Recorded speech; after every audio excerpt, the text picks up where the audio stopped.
No sword in my hands, just a will that won't break. I seen modest terror tremble, felt every quake. Sam carried Frodo when he couldn't go on. Now I carry that heart even when hope is gone.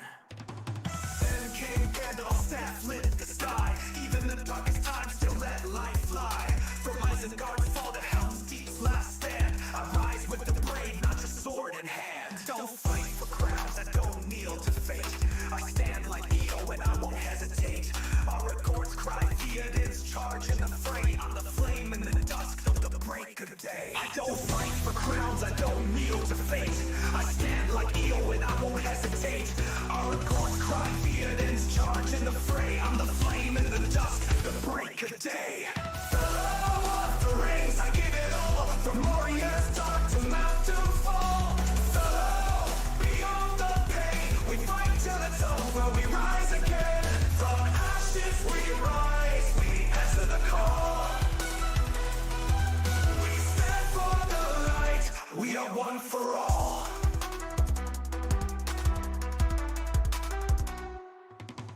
Born with the fire like smoke in the air, but I learned from Boromir, beware despair. Power corrupts, the ring's heavy price.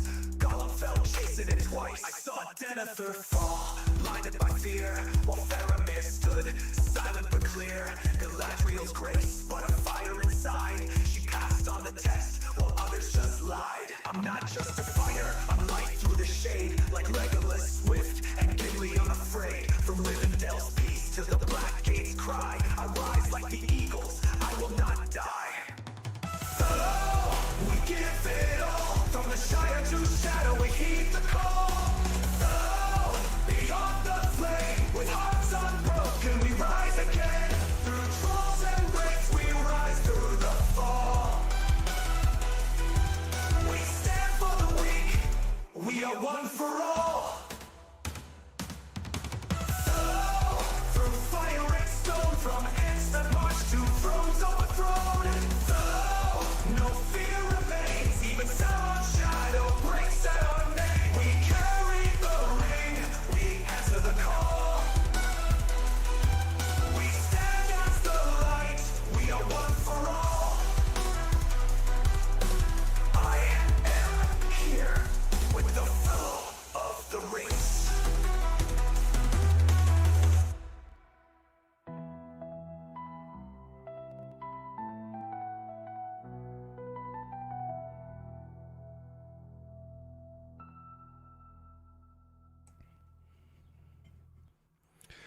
What's going on, everybody?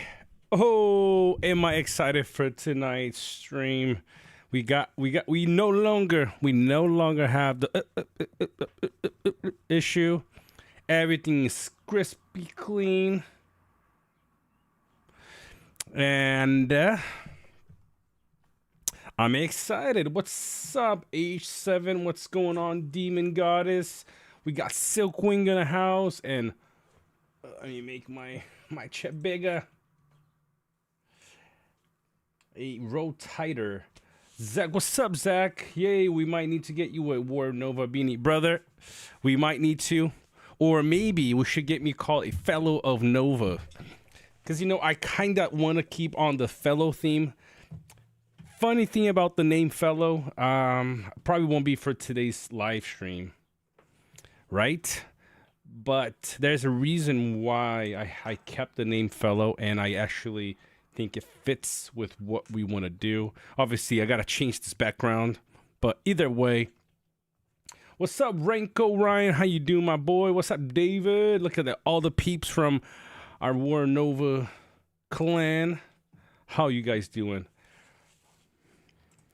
We got both, so we're going to have two illustrious guests, three, I'd say.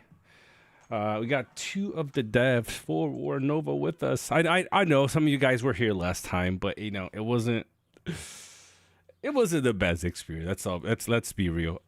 It was. Oh man, that was rough. I wasn't expecting it to be that bad. You know, we had the internet set up, the megabits was all good, but for some reason, it either was my PC settings that messed up this, or I have no clue, honestly.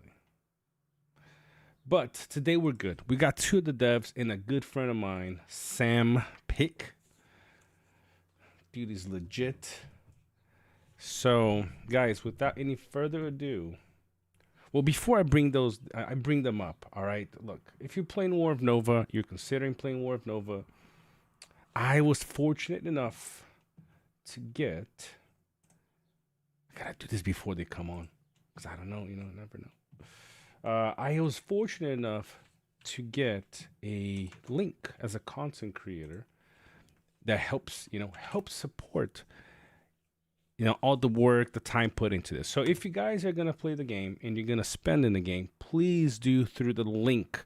Save that link. Please save that link. Don't lose it. What's up, Darkness? Man, I look forward to seeing you back in nudes, brother. Save that link. What's up, Mesmer? How you doing? And, buy your stuff for the game through that because it helps me because I get a bit of a commission for you guys using, buying through there. All right? Give me a second, Yeah? Do you have the charger? Yeah, I'm using it, buddy. But the tablet... Give me a second. My little one is... I just need the charger for the tablet. Can you wait a little bit? Maybe. Okay. Where's the charger? Oh, The tablet. Mommy knows. Huh? Mommy knows. It's in here. It's downstairs. What? Close the door for me, please. Yeah. No. All right.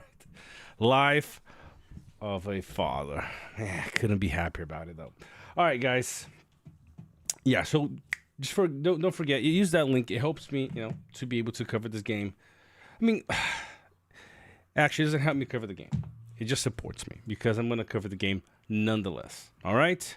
That's not the reason why I'm covering the game. Let me reward myself before I get banned from the game.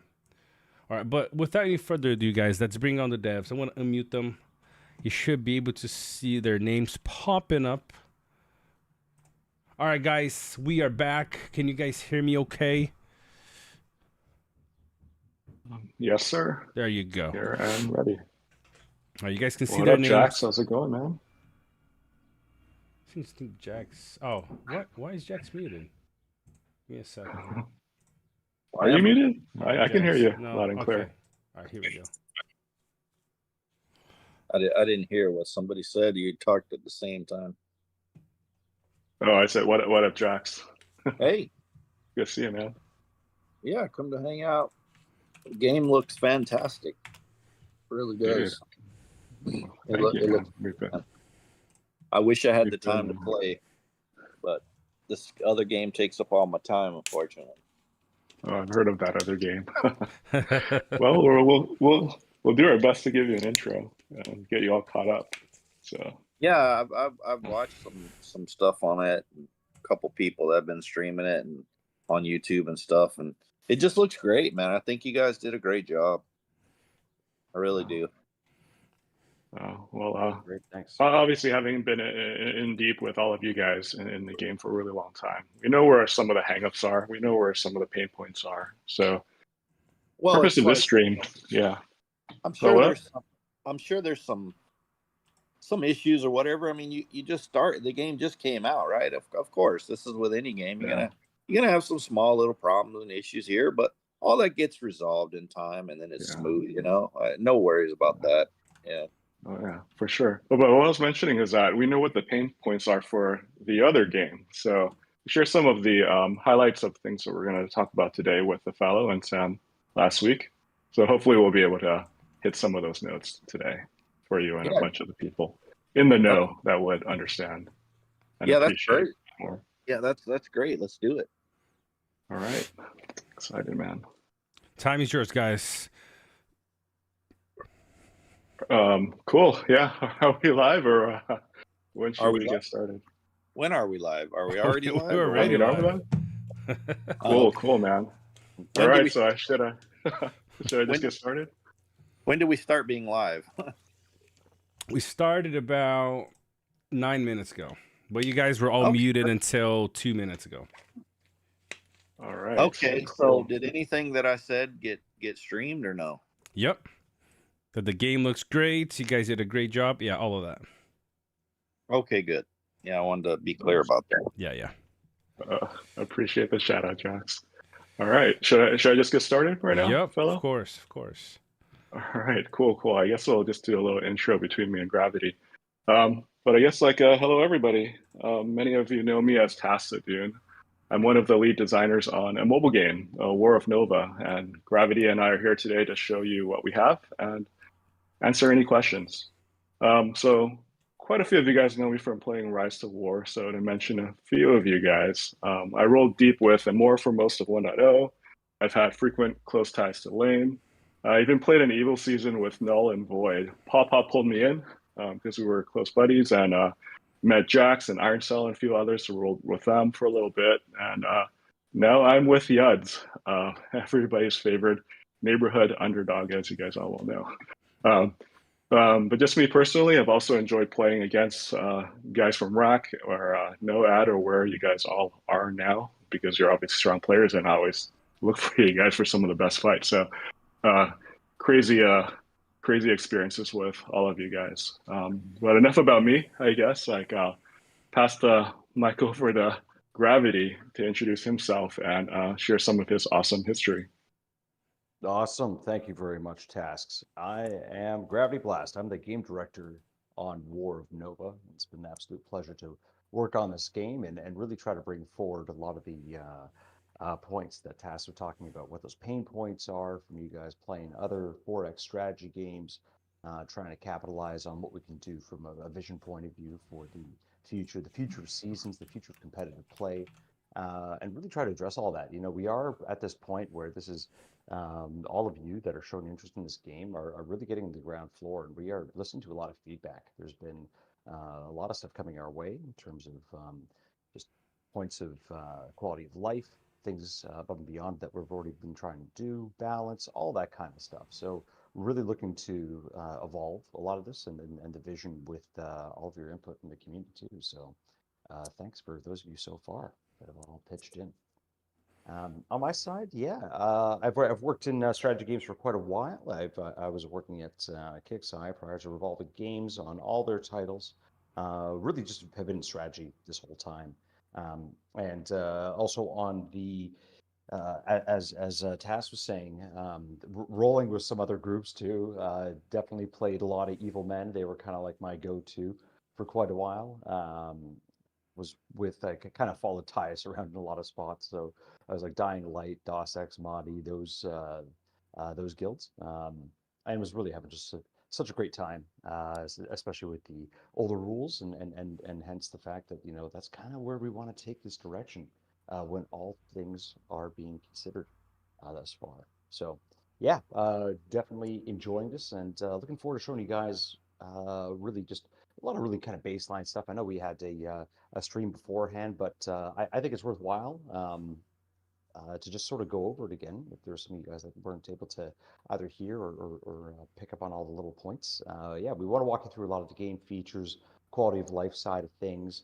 And then I would suspect that with subsequent AMAs, we can go deeper and deeper, field more questions as the game develops, as everyone's understanding gets evolved a bit more. And as you guys know, this game's only been out since May 8th. We're really trying to encourage people to get in there to at least figure out the ropes, and then we're going to be doing a lot more to help with the group organization, servers, things of that sort, which Tasks will be touching on. So yeah, pleasure to be here, fellows. Thanks a lot for the invite again.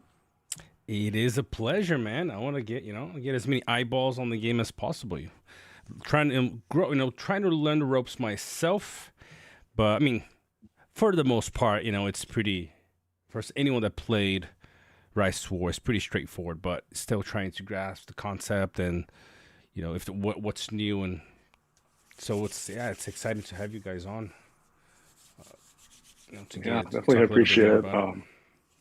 Yeah, definitely appreciate you bringing us on for the second time. And we talked about like some hiccups from last week, but yeah, maybe things were meant to be in that way because we have more stuff to share. We're constantly working, and maybe today's will be more exciting than it would have been on Friday.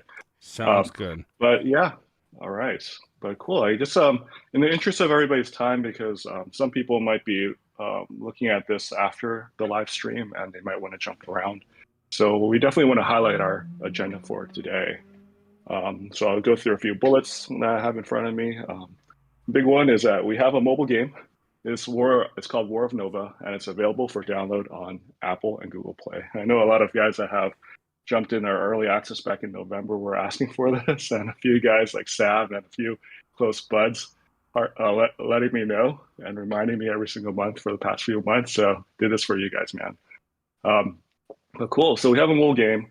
We have a Discord as well. Like as Marty mentioned, we're available. So just hit us up over there.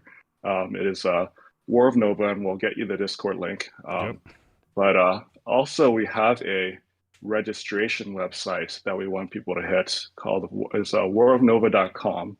And feel free to hit the website with a ref code, fellow, FELLOW, to show him some support when you guys can. But at a higher level, taking a step back, just what is our game? It's a mobile 4X strategy game. It takes place in space where you can construct a base, train strikecraft, and control big armies. And as Gravity will show in a moment, we have a lot of depth with multiple factions, lots of ships, lots of officers. Gameplay-wise, we know you guys are all pros.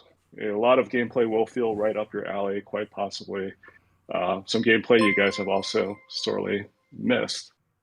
We put in quite a bit of care into the game, so we've included a few notable changes that we're confident you guys will appreciate as well. So we'll have a chance to get to that. And for those already in the game, something that we really want to stress today, thank you so much for your support. And we will talk a good bit about something you guys have been encountering. I know lots of you guys have been separated across servers. So we will spend a good bit talking today about how to create teams that span across servers and finding ways to just get everybody back together again. So stay tuned for that. If you guys can jump around, that's like one of the big pieces we want to hit. All right. Any questions so far, fellow? Anybody else here so far? I do have a Or I can comment. pass the mic. Yeah, I'm just gonna make one comment. It's, I don't know if something you guys can address, but something that I did experience as I played yesterday, and somebody, let's see who said, was it? Let me see who it is. I think it was Suborg. He said, been having fun playing this game. It is pretty tough for free to play players though. It's something I did experience a kind of a hiccup yesterday. You know, I played for about an hour and a half, I think almost, and my stamina ran out pretty quick. You know, because I had 2 ships at the beginning, and then when I completed chapter 5, I had the 3rd one, and so I don't know if this is something that you guys are thinking about working on, or what's the thought process on, on how much free to play players are able to get. But it did seem, at least, as I was starting to play, considering I can't even remember what 1.0 was in terms of the first 24 hours and the stamina. I don't remember that anymore because I've been playing for 2.0 for so long. But considering that 2.0 and Rise to War, you get double the stamina for that first 24 hours. It did. I mean, my gameplay pretty much, if I'm not spending, it basically ended up fairly quick on the first couple of hours for myself. Oh yeah, I can definitely speak on that, and it's one of the things that we're continuing to work on. We just went in more conservatively to just make sure everything was working, or as much as we could, and we're constantly improving on that. But yeah, in Rise to War, first 24 hours, you get double the speed, half stamina costs. Some other benefits like, you take a little bit less death, and more stuff is more repairable or healable. So all the stuff we want to include. Also, we'll have a chance to go deep into the reward system for things that may not be always completely reflected in the game itself, but ways to get you guys more rewards beyond the battle pass. So definitely things that we will touch upon. And as mentioned, we are available. So if we miss anything, if I missed anything right now, even from what your question was, fellow, just hit us up, and we'll make sure we give it the extra time and love. Sounds good, brother. That sounds good. Well, cool. All right, Gravity, you ready to do this? Damn right. Absolutely. I can talk about this stuff for days, especially if we're talking about high level lore and everything else that really went into the vision of of the factions and stuff. So let me share my screen, and I'm gonna do a better job this time. I'm gonna actually show the faction select screen, just because it'll be a little bit easier for us to follow along when it comes down to looking at each one of our wonderful factions here. So let me just get this active. Or, stream. I'll just lock it in here to 30 frames per second. I mean, we should be good. We should be good on mic on this computer, my friend. You can go as high as you want to. This setup, it will definitely handle what you can share. Oh, okay. Well, now that the dare has been thrown down, let's put this up 1080 60 FPS just to make sure we're not missing anything here. All right. So, are you guys able to see this wonderful faction select screen? Yep, looks good. Oh, terrific. So, yeah, just the one little honorable mention I wanted to throw out there is that we had an early access phase last fall, where we basically had like a bit more of a truncated experience. It was about 20% of the map, probably 60% of the overall features. We had only 4 factions supported with a limited array of our ships, and the strike craft we have, went up to only tier 2 at that point in time. But wow, people really got active, and it was just so awesome for us to see large groups come in. And again, people came in a very organized way. They came in as guilds. They were looking out there to kick a lot of ass. But now we've been after that experience added a lot more. So we're talking about like probably another 40% plus of features out there. The full complement of ships and strike craft that we want as our sort of baseline meta, and officers too. But let's just kind of go from big to small and talk about our race factions here. And I'm going to show ships afterwards, and hopefully everything that mentioned on the factional front, you'll actually see reflected within these assets, and especially as tasks go down, goes down to the officers too. But yeah, kicking everything off, and bring this one back up here, we have Terra. So Terra's your venerable humans, not as technologically advanced as some of the other ones, just in terms of the age of the overall faction, but the human ingenuity is generally a recurring theme in a lot of IPs, so they tend to be a bit more curious, diverse, not really as set in their ways, but always you have to watch out for them because they're ambitious and really relatively youthful in their outlook and just overall experience all throughout the universe within our Nova universe. Ultimately, the fact is that they're very adaptable. They're very cooperative. They know where their weak parts are, so they will piece things together and really look and try to take the best and move things forward. So we see a lot of this is just basically kind of, I wouldn't say generic human faction, but certainly that sort of kind of midpoint for calibration. They're a little immature. They're a little bit politically unsavvy, but that's okay. A little bit rough around the edges is all right. As we move on, though, we also have our next more sort of older branch of our human faction, which are the vanguards. They tend to be very noble, moral, and definitely tradition bound. They rule by monarchy, so it's less of a sort of meritorious system that you'd see in Terra, partially because of their age and what they've actually learned there. So there's this sort of like blend of the archaic values, but also that advanced warfare.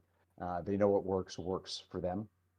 And a lot of influences here, as you can see from, if you imagine being a big time sci-fi fan like myself, kind of extending this and mapping this over to some other areas, because we're a lot more within that sort of space fantasy realm. You can imagine that these guys, similar to the houses that you'd see in something like Dune or Chronicles of Riddick, basically kind of having that sort of like post-machine world type vibe, but still very high tech. Definitely respected, but they are challenged quite a bit.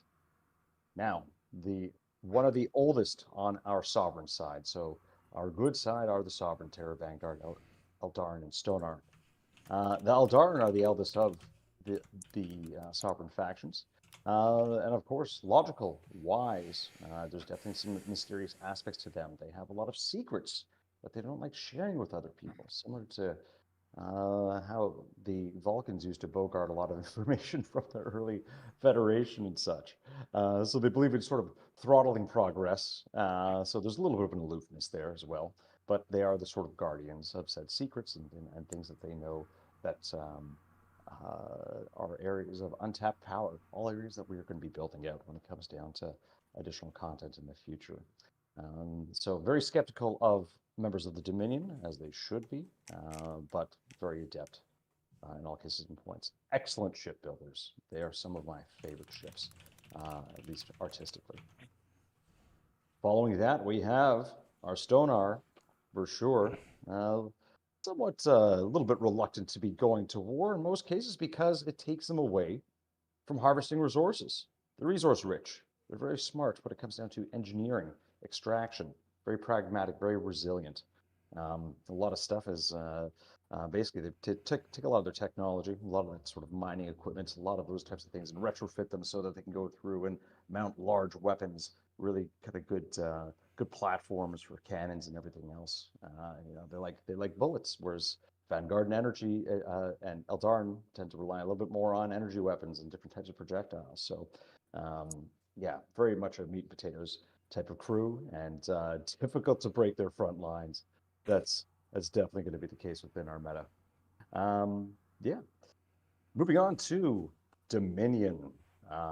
So myself being someone who, whoops, did I pop out of my? Let me see if I can back out of here. Oh, good, back to the faction here.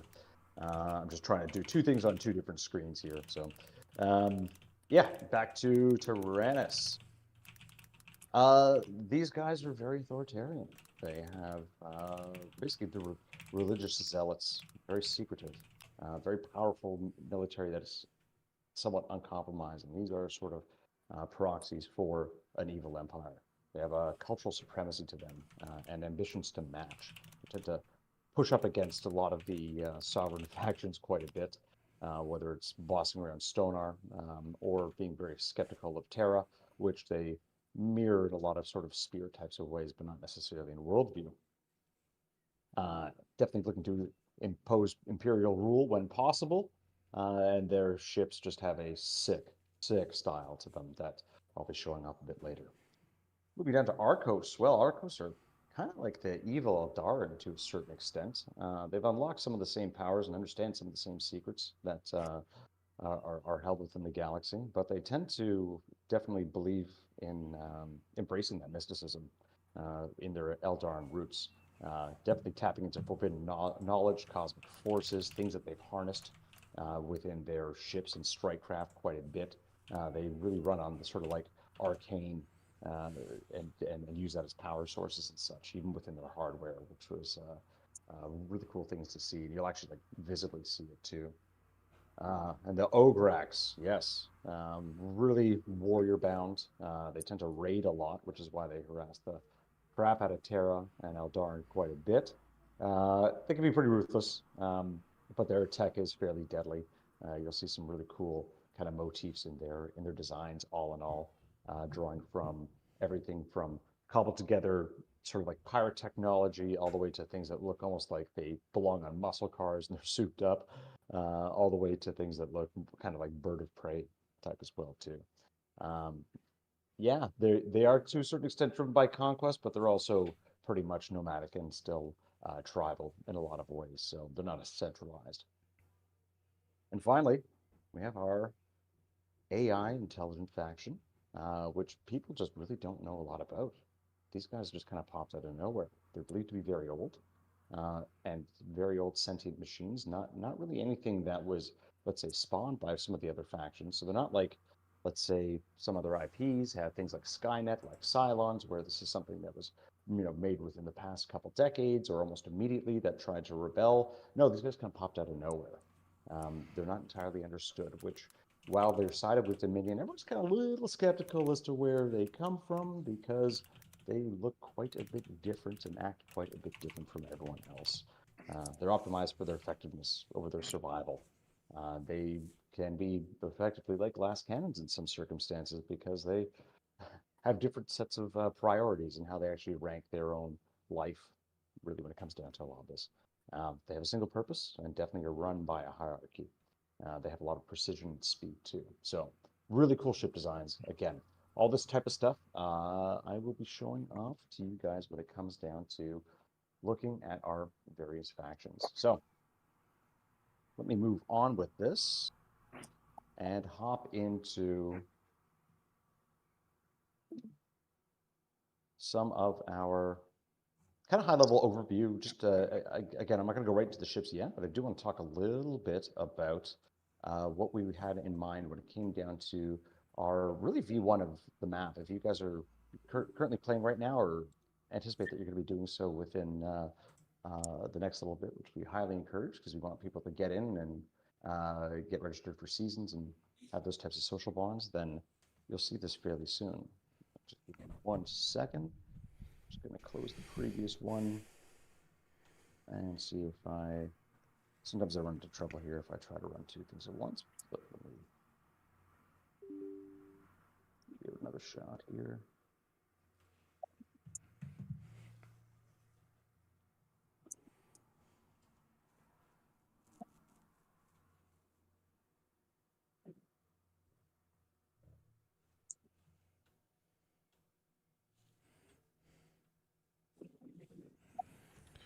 All right. While we wait on Gravity Blast, see if we got any questions. Dread Shane said, "Give us tavern tips."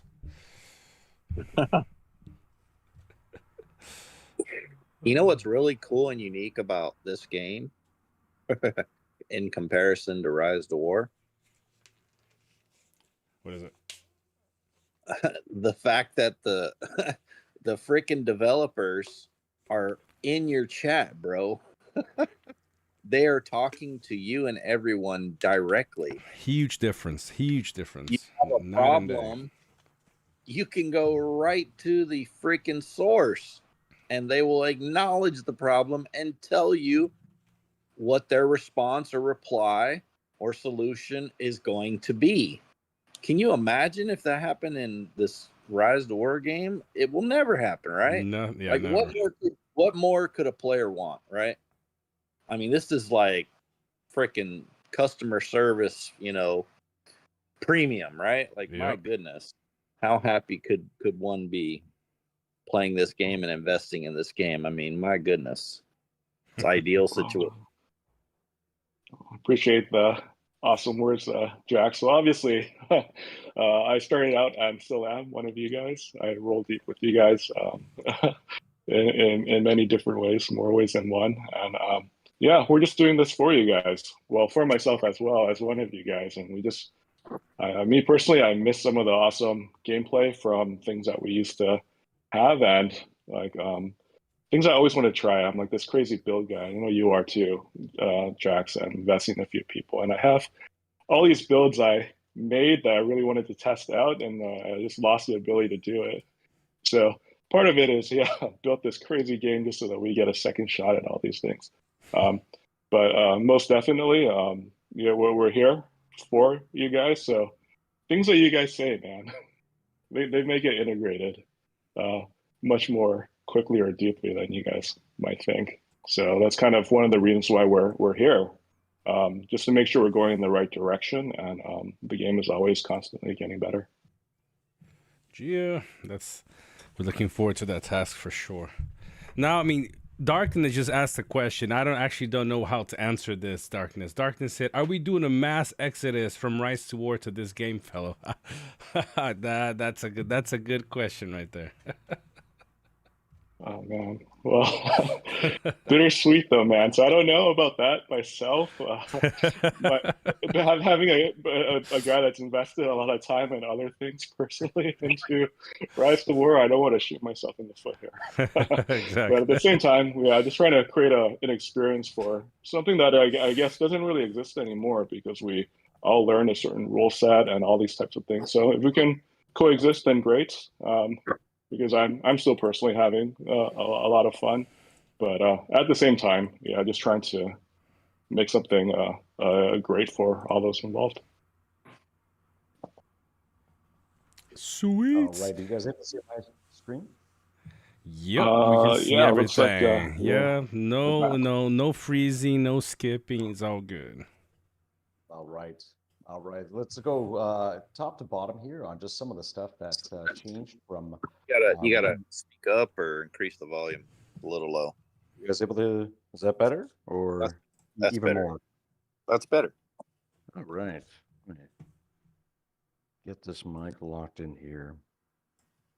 Perfect. Some of the things that we had changed from early access into now, what this kind of evolution looked like, and I think I mentioned that we were like a fifth of the size. Now we are in a much, much larger map that's able to support. And again, this is just like a fresh dev map, but you kind of get the idea in terms of these starting areas. And we did want to air a bit more. So this is 5 times the size than what we had on early access because of all the faction support and well over about 64 regions that we have currently supported.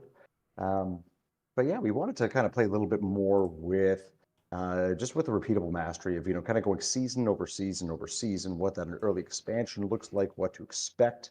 With something that was just a little bit more, not quite symmetrical, but really kind of veering a bit more away from the asymmetric design of having various people just always stuck in certain positions and, of course, banging up against certain factions. And lo and behold, these guys at tier 2 can really kick your ass. And that was just basically the same worn out, tried and true play, unless you went and actually swapped factions with someone else. And, I think we're trying to figure things out as to where are there other levers and opportunities as we evolve these maps.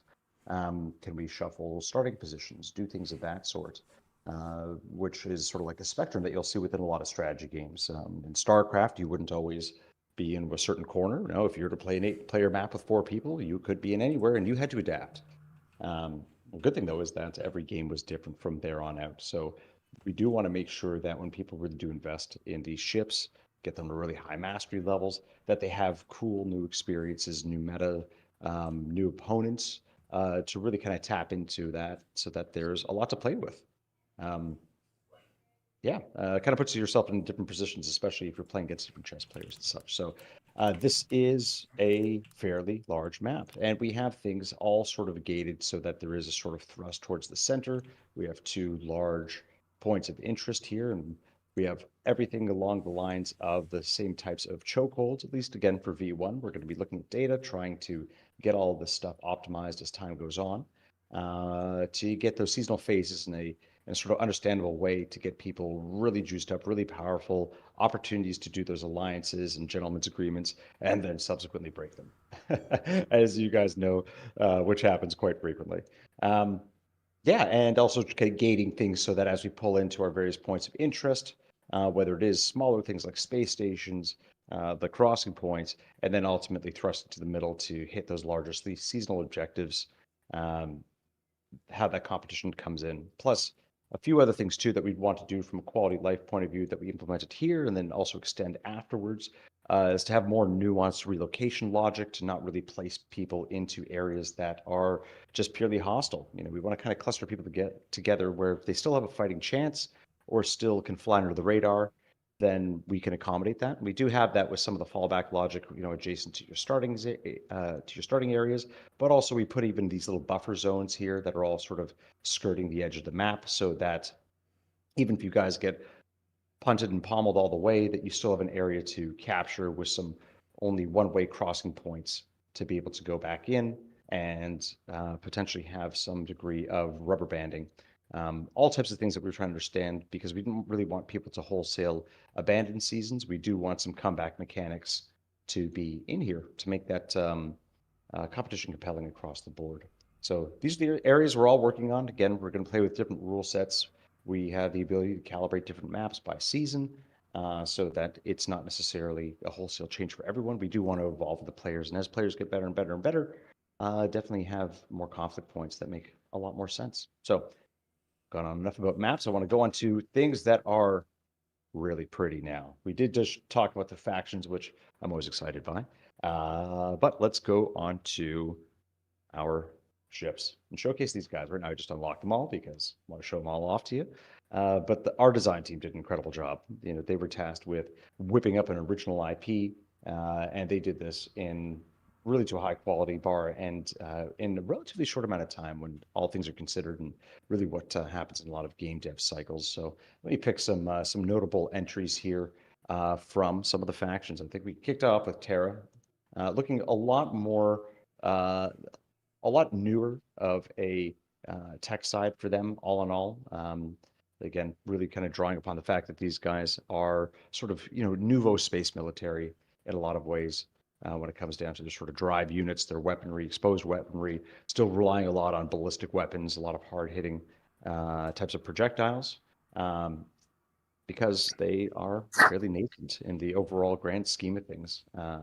But yeah, moving on to some really sick designs are Eldarin. And I mean, I could show you anything going all the way down from the commons, epics, going all the way to the legendaries. These are just gorgeous. We had this guy as the starter ship back in early access, but I said, no dice.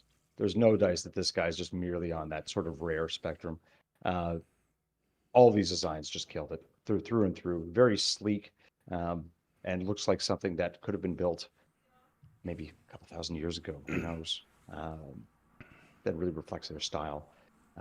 But just some of these guys are just absolutely killer. But my jaw dropped when some of these concepts came out, and really when it came down to iterating on a lot of these guys, some of the few tweaks here and there, but largely our artists did such a great job with coming up with the taking the cues as to where this was going from like a lore and design point of view, and then just adding areas where it said, well, what would their command variants look like? What would their support variants look like? Really, when all is said and done, a lot of really cool cues too. Like this is just killing it with all the negative space there, but at the same time looking just as beefy and specialized.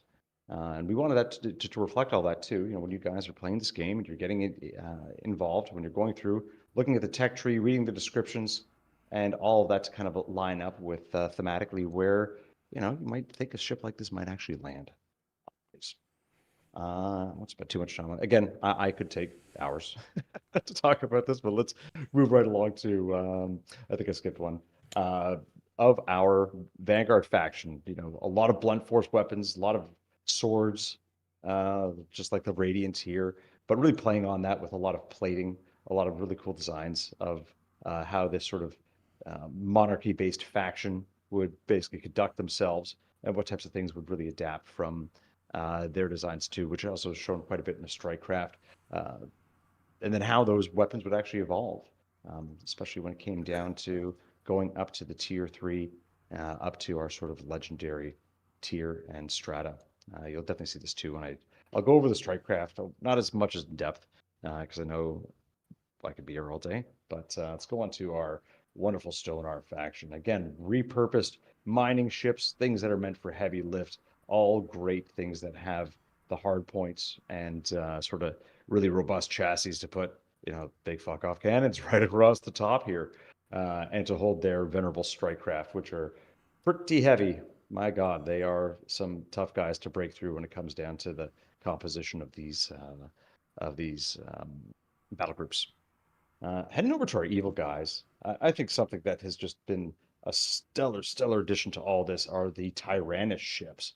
Even again, kind of going right back to their opener, even their starting ship. A lot of notions here of like front heavy, monolithic designs, pulling a lot from like brutalist architecture, just looking badass and imposing. These guys have a sort of like a grill feature that we reused quite a few times on a lot of these designs, but it's something that with the interplay of all of this, again, these guys looking so badass. A couple of designs here showing off a couple of double pontoons, but still dudes that go through, shower the areas with lots of bullets, and really are somewhat uncompromising in a lot of ways. But great job by the art team all in all. I just got to go for one more here too. Again, monolithic designs, playing with a lot of height here, and sort of grandiose designs. When these guys show up, you kind of get the purpose as to what they're here for in a lot of ways. So, yeah, absolutely great pleasure to show those guys off. Looks good. Those ships look really good. There are 36 ships so far? Currently, yep. And we will certainly have more to add to the meta as we see things evolve. Sounds good. Arcos, I alluded to them actually being able to harness arcane forces and be able to actually adapt that into their technology. We want to take that theme and show it off quite a bit with the fact that a lot of these nacelles are all energy bound to their designs here, which you can also see within the Strikecraft too. So really cool theme for us to have gone on to and play up. Again, this reminds me of the 1989 Batman Batmobile, one of my favorites there. And really cool designs. Again, all these types of things that are basically showing these nacelles, have them sort of pasted together like the Astaroth, and even going all the way down. I think, did I unlock it here? May have forgotten. Oh, there it is. The Widow, another personal favorite as well. Moving on. What was that? Did you want to make a comment? No. I think it's just some static noise. Sorry. All right. Going on to our Ograx faction. I kind of touted these guys as raiders. Well, they definitely have that look. They're here to ravage. They're here to fuck shit up for sure. But that definitely in the sense that we wanted to have this feel that they're kind of souped up and overcharged.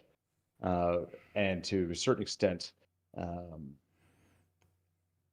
looking like they kind of reflect that warrior kind of feel to it within their sort of capital flagship as well. But the one I really want to show off is the Strikecraft. So let me move on to the so our last one to show off is the mysterious and crazy and unconventional designs of our Omega faction. Again, not a lot of living quarters required because why would they need them? A lot of things to use here in terms of their beam weapons, energy weapons. Still looking fairly old, and kind of you're trying to figure out, well, what the hell's going on here in a lot of ways. If you ever saw these guys for the first time, to basically, I'm not seeing the same patterns here. I'm not seeing the same bridges. Where are the Strikecraft coming from? Again, all kinds of stuff that we can kind of do our own theory crafting around, but we wanted to play with some really cool stuff that was eye-catching in a lot of ways. So, yeah, great stuff. All in all, again, hats off to our team that was able to do this and bring all this to life. All in all, let me move on to our Ships look good, Strikecraft. man. This Honestly, all of them.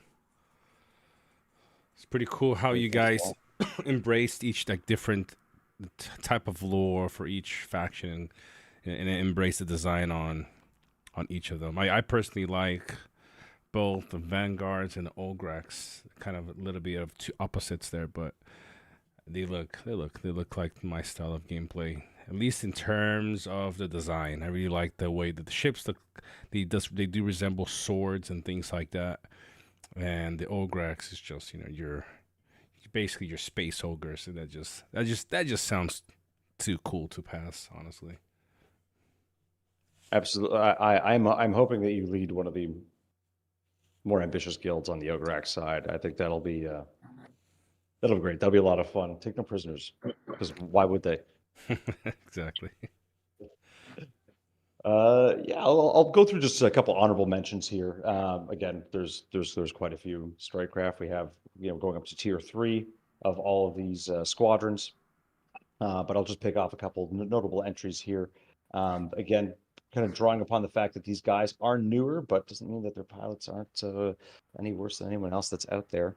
On the Terra side, we want to adapt a lot of cool things from. There's sort of like a tipping point when you go through a lot of design for various sort of space fighters to kind of push them, not too far within the fighter jet sort of category. There is sort of like a healthy balance that I think our team did a great job on. And yeah, I was really happy with their designs all in all, especially when they wanted to get a little bit more adventurous, kind of to sell the idea of what would our sort of space gunboat look like that's kind of going down to just fire at will and sort of like a little bit of a throwback to some of the cool stuff that we saw in IPs like Robotech, a lot of stuff that really kind of had its heyday in sort of like later 80s, not too early, but still that kind of sweet spot. And So still kind of very basically, understandable. just so people understand, if they're not if they're not familiar with what strikecrafts are, strikecraft, all those are basically your units, right? Your troops. Pretty much, yeah. I guess so if we were to kind of make this all analogous, Yeah. a hero champion is basically your ship. You are putting troops in them, and fabricating troops, which are your strike craft, and unlocking them in a similar sort of way via infrastructure. So we're going in here, we're looking at our various squadrons, and then we're seeing as that progression goes on, what these guys offer as that tech advances over the, maybe this is a better view to kind of paginate through each one here. Yeah, and then the equivalent of gear for your heroes, champions, are officers, basically those guys that are going to be on the bridge and fulfilling certain command support and combat roles, which I'll be handing it off to tasks to cover a bit off of, because there's definitely some improvements that we wanted on the gear system. Yeah, so let me just kind of finish off just a couple more examples of these guys. Did talk about Terra. Some of the stuff that these guys have, again, still looking very bladed. And we wanted to sort of capture the meta in a lot of ways to make sure that the appropriate weights were carried of things that were more on the cavalry side versus the lighter versus the heavier folks, and to introduce some sort of new balance bits as well for some of the sort of true combinations that may have been a bit more redundant, so that we got some bit more parity between some of the sovereign and Dominion side too. So Vanguard still looking very bladed, still looking like they have kind of relied on these designs probably for quite a long time. Similar to Eldarin in a lot of ways. Again, some stuff that's very sleek, sort of one piece designs that were all probably ideated on maybe even, hundreds of years ago, based off of what they found to be effective, things that worked. Liking, these guys liking to strike at range, just to realize that, what, if we're going to invest as much in it, let's make sure we don't lose as many units. It's probably their philosophy when it came down to it, on top of the fact that they also look gold as well. Let's go on to Stonar. Again, okay, keep on talking about how stout and sturdy these guys are. But a lot of us kind of grew up looking at various mechs, a lot of type of Destroids, Veritech fighters, things from all various IPs, all types of things that we thought were really cool design choices for us to sort of carry forward, especially to kind of get that differentiation. You're not looking at like 7 types of space fighter jets, right? We wanted to avoid all of that. We wanted to make sure that that full slew diversity and silhouettes, because silhouettes are really important, especially in a space game like this, because we want to be able to just at a glance, especially in the middle of combat, to be able to identify things, not only from that color scheme point of view, but shapes. Shape language means a lot when it comes down to the ships. And again, we didn't want to compromise when it came down to the strike craft, which also really have their own types of shapes and characters to them as well. Going a bit further to Tyrannus, which was the cruel empire with a lot of sort of monolithic and brutalist designs. We wanted to make sure that it was reflected with these dudes that, they're here for their purpose. They're here to fulfill their oath. They're here to impose their will. If a couple guys got to die on their own side, well, so be it. They'll make those sacrifices if needed. Yeah, with their own sort of variants. Great escalation. We wanted to make sure that from an art and asset point of view, we had a definite escalation between the tiers to make sure that none of them were just too samey between them. We want to put that care, that effort in there so that you understood that when something is upgraded, it feels like it's upgraded. Even if these aren't assets you own, even if they are consumables, expendable assets, we wanted to make sure that it felt special going all the way throughout the progression of the tech tree throughout the season too. Let's hop over to our next in line is Arcos. So yeah, cool energy mechanics. A lot of mysterious stuff that these guys have been able to harness and channel, perhaps even forbidden technology into their strike craft. And we really wanted to kind of go wild with this. We saw some wicked sort of like tri-prong designs to give you the idea that their energy weapons can converge to points. Be able to sort of harness that kind of stuff, even if it is like a close range fighter like this, or flipping it on his head, something that's able to attack from range and pick people off. That looks dope. Yeah, man. 2 more quick guys to go off. So, fellas, you talked about Ograx. Well, that sort of philosophy of them sort of cobbling things together and just supercharging things is actually even more evident when it comes down to their strike craft. So the example I keep on going to, definitely we have something that's more of like the heavy variety for sure. But the one that I think is just the sort of crowning example of this is this whole evolution here of this medium-sized strike craft that really does give this kind of muscle car kind of groove to it. All three sort of like variants do as they progress and kind of evolve bit by bit. Little windshield there because this guy's just meant to rev. I think a big old trail of smoke behind him.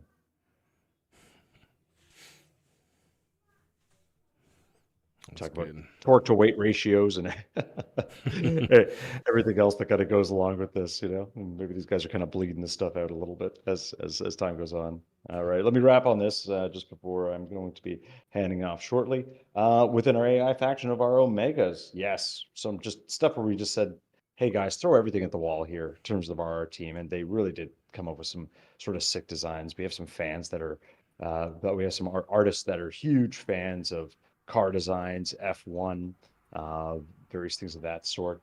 Guys that even come from like a lot of really diverse backgrounds, ranging from architecture to a lot of other fields that aren't necessarily starting with art in the first place. So that's why we were able to get a lot of really cool stuff. There's a lot of rules that we wanted to break when it came down to art, developing art, and I think the product kind of really speaks for itself at this point in time. So.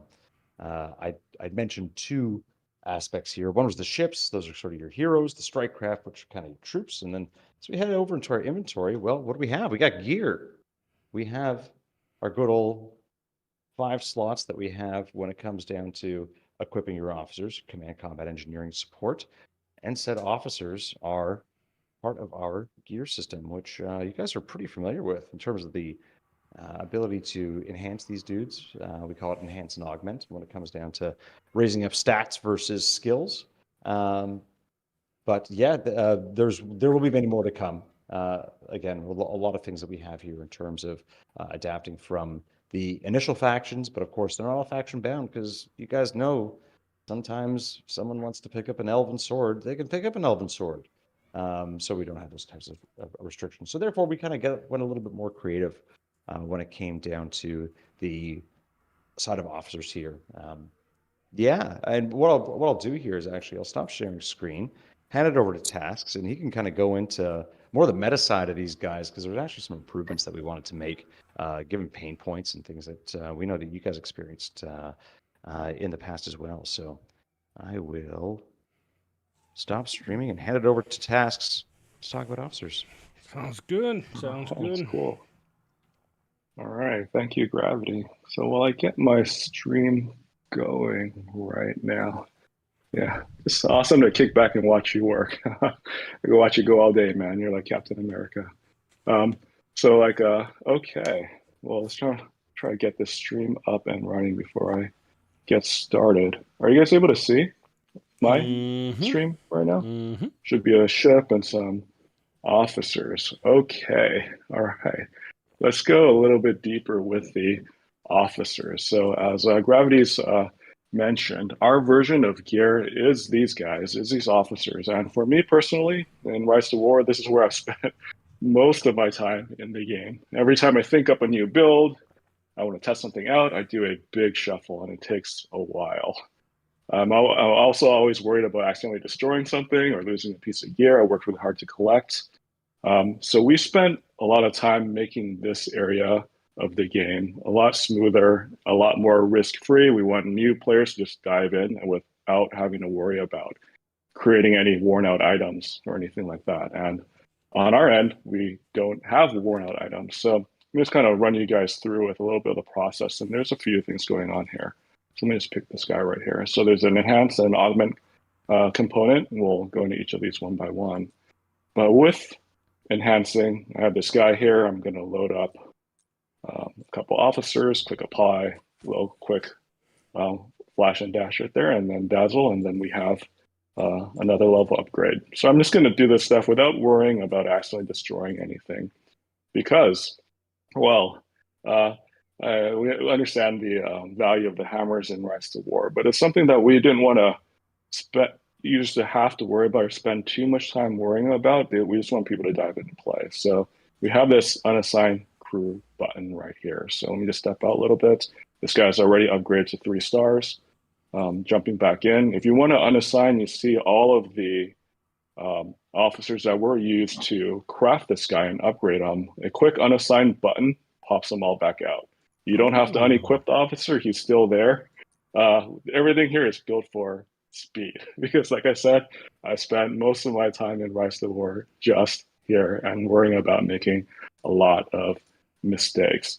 So Wow, outside of that, yeah. Oh, you have a that's comment or question there, bro. fella? That's amazing, bro. No free hammers, unlimited hammers. That's Exactly. fucking outstanding. Dude, made this especially with you in mind, Jax, because you run more teams than anybody I know. At Wow. How cool. at some crazier builds than anybody I know. So that's one quality of life bit. Another bit, something I used to do a lot, but I'm pretty sure all you guys did. For example, let's say with burn armor, if some of you guys know your enemy and you see a Witch King coming, like I used to swap burn armor on a dime between armies. So related to that, let me just go into this lady right here, is that, well, more on the skill portion, is that as you upgrade her on the skill side of things, you collect all these different skills that an officer might have. And for us, we retain a record of all of these abilities. So if an officer has 4 or 5 different types of abilities, Wow. we remember them and you can do a quick switch. Wow. So let's just say, yeah. So let's just say, hey, you just want to duke it out in an all-out rumble, and you're just facing the Hulk, and there's not much going on outside of the hardest way through. Okay, you need a little bit of muscle and just durability, damage reduction, or damage dealt bonuses, but you just need muscle. Okay, that's how you're built. This sets you up for your max potential. But let's just say you're about to be attacked with someone that might stun you or give you a little bit of madness or confusion. Just like swapping burn armor, okay, we have these at the ready. Activate, one click away, and there you go. You're ready to go with this new build. So anytime let's say you have something built up all the way and then you finally collected that one skill that you've been chasing the whole time, you don't have to break everything back out and rebuild it from scratch. Quick button, click, and you're there. And I half built this for myself, but I had a bunch of you guys in mind for this as well. That's So huge, cool. man. Any kind of questions, Bella? Or? Yeah, I mean, so there's no need to then break down gear anymore. Now, the question for me is, can I switch between the skills on all the gear that I use to enhance that gear, or Yeah. do I? Yeah, you can. So let me give this example. Let's just kind of using the whole burn armor example that you just mentioned. So let's say I fully refined my chest piece without burn armor because I didn't have that skill yet.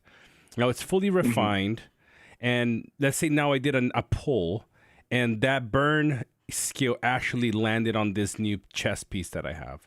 Does the fact that I have that chest piece in my inventory already gets added into this piece of gear that's fully refined, or no? Do I need to break it down, add that burn one to the new gear set, and then it remembers all the skills inside of it? Right. So for us right now, yeah, you definitely have to stick it inside the gear piece. Sounds good. Sounds yeah. good. Otherwise, we'd have to have a record of all the other items that you have. We've had some people, or even us in testing, you can collect thousands upon thousands of officers, and us having to constantly sweep all the thousands for things that you might own is pretty taxing on the system. Sounds good. But yeah, we just wanted to create as much of a quality of life experience for the stuff that you. No, sounds good, man. That's huge. With. That's not having to break down a piece of gear just to activate the other skill is incredible. Right. So definitely made this as a quality of life improvement. Well, constantly, if we could think up newer, cooler things to improve the quality of life, we will do that. But then this is one big piece that we really wanted to highlight today, and I can jump into a few other areas as well. There's like a good number of things on the list. I know that you guys are likely, if you guys are playing a little bit, open up the challenges. This is where we added a lot of graphical fidelity. This is where some developers actually really went in and had a lot of fun. They really went ham. And here, where there's a little bit of storyline intro elements of this, where you meet basically like some smack talking, like challenge, where he says, "Hey, meet me over like in this corner of the world at sunset or high noon, and we're just gonna duke it out."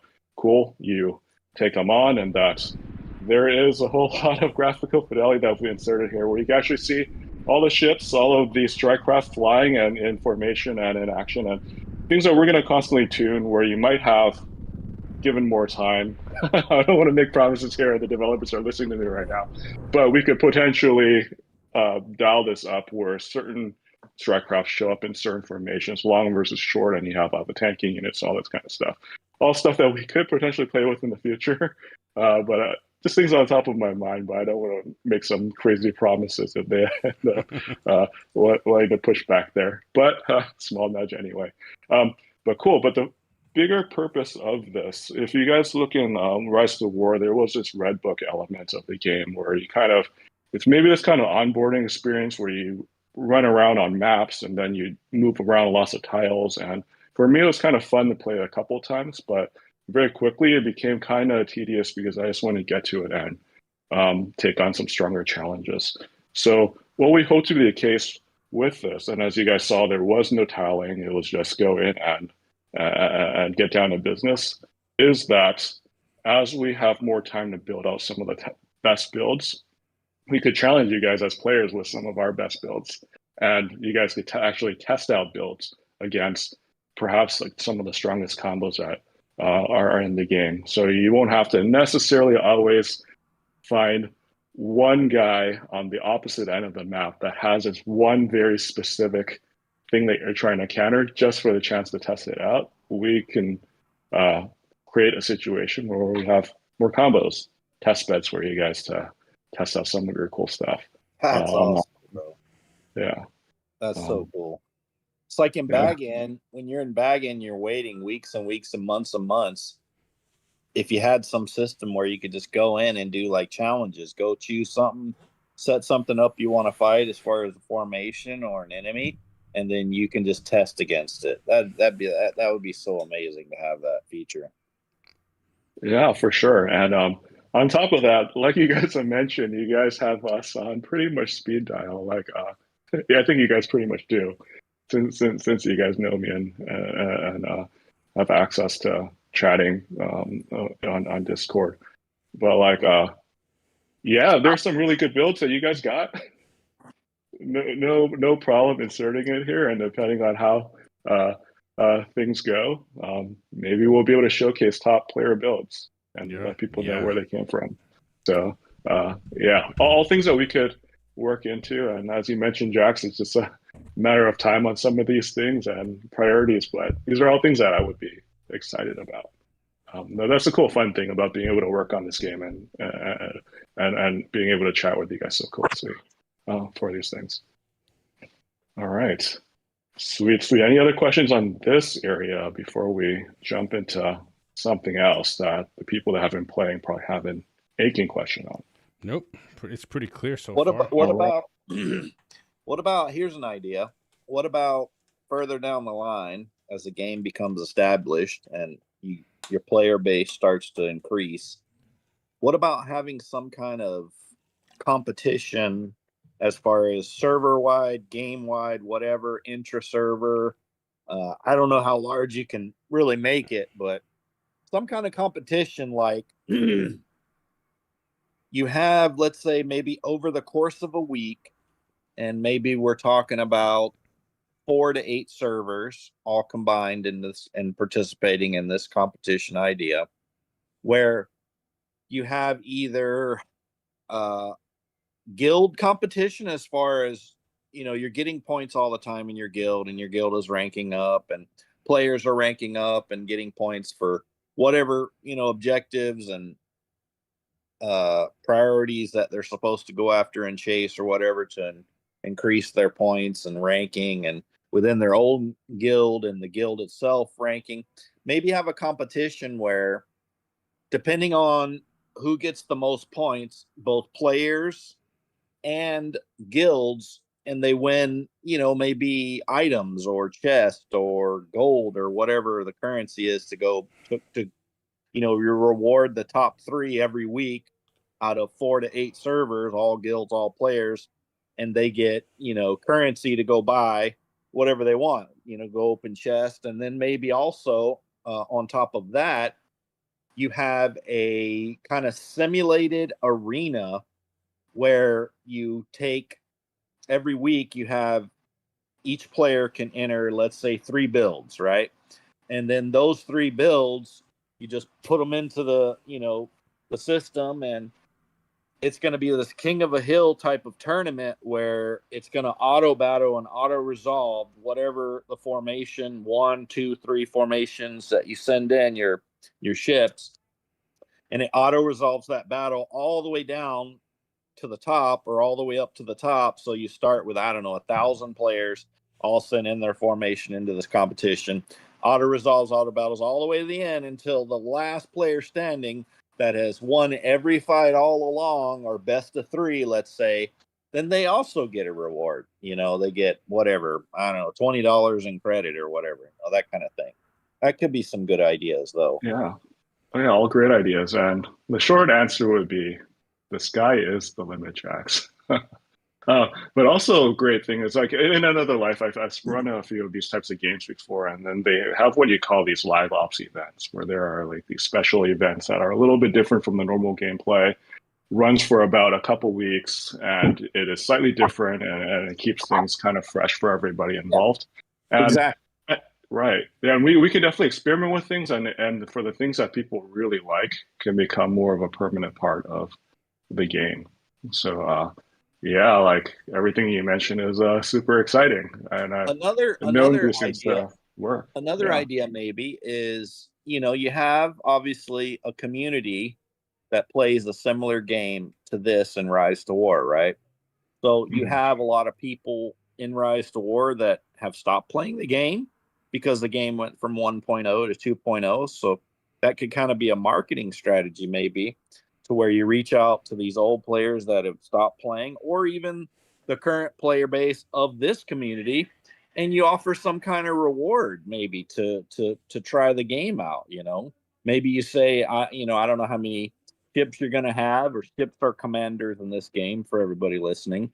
So I don't know how many ships there's going to be overall. I know in Rise to War there's a fuck ton of commanders. I don't even know the amount anymore. We're like 60 or something. But maybe you say to players, you'd have to verify them, of course, and make sure that they're playing Rise to War and they're active and they've been playing a while or whatever. But hey, if you want to come try this game, hey, here's a ship. I don't know what that ship is. Maybe it's a epic, maybe it's a legendary. I don't know, some kind of incentive, right?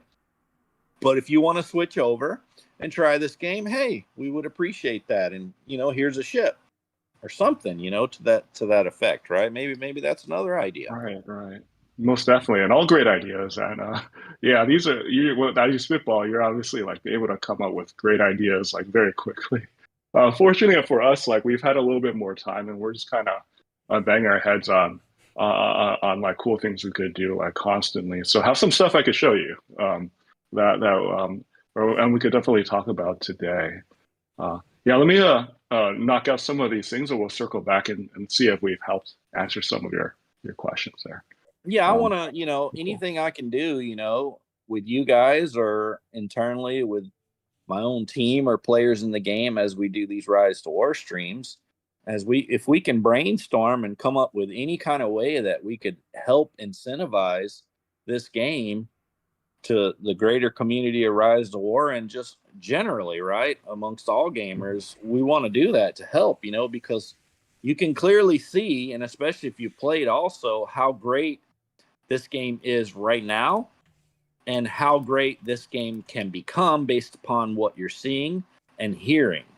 So it's something worthy of investment, in my opinion. It really is. And God forbid you have this Rise to War team, this development team over here, this community or whatever, they don't figure out a way to come together, and these two streams reconcile, like the players and the developers, these two kind of sometimes diametrically opposed opinions on both sides, or what it appears to be, people start to leave this game or this game dies, I can tell you right now, this would be the game you go to play because this is exactly what you're looking for. I don't care who you are.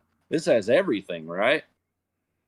And if it doesn't, it has the potential to, because the developers are right here telling you anything is possible. You tell us, help me help you, right? I mean, my goodness, there isn't a better scenario in my mind for a game.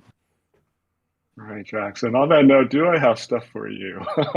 Next few things are right up that alley. I guess great minds think alike. But then like things that we've been in big discussions with our team, and things that are some challenges in the current build that we're gonna quickly improve.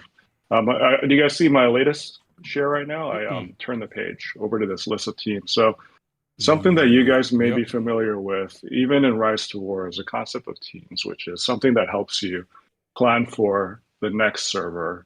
And right now, there are ways to auto-create teams from your guild and things that make quality of life just a little bit better for the creation of these things. But in a nutshell, it is a way for players that span across multiple servers, across multiple maps right now. I know a lot of friends are separated right now, and we want to put everybody back together again.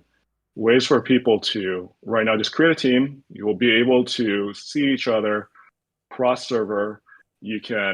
There's like a visibility component where it's public and private. If you just want to use this for recruiting, great. But then if you already know who your friends are, let's say you have a Yud's team or like a rack team, great. You can make it private and invite only and bring in all of your top guys.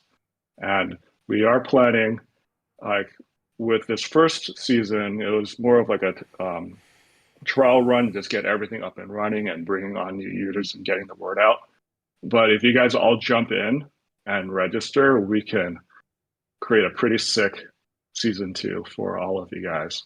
And where we diverge in this as well, because like I mentioned, we diverge in officer crafting and the red book stuff.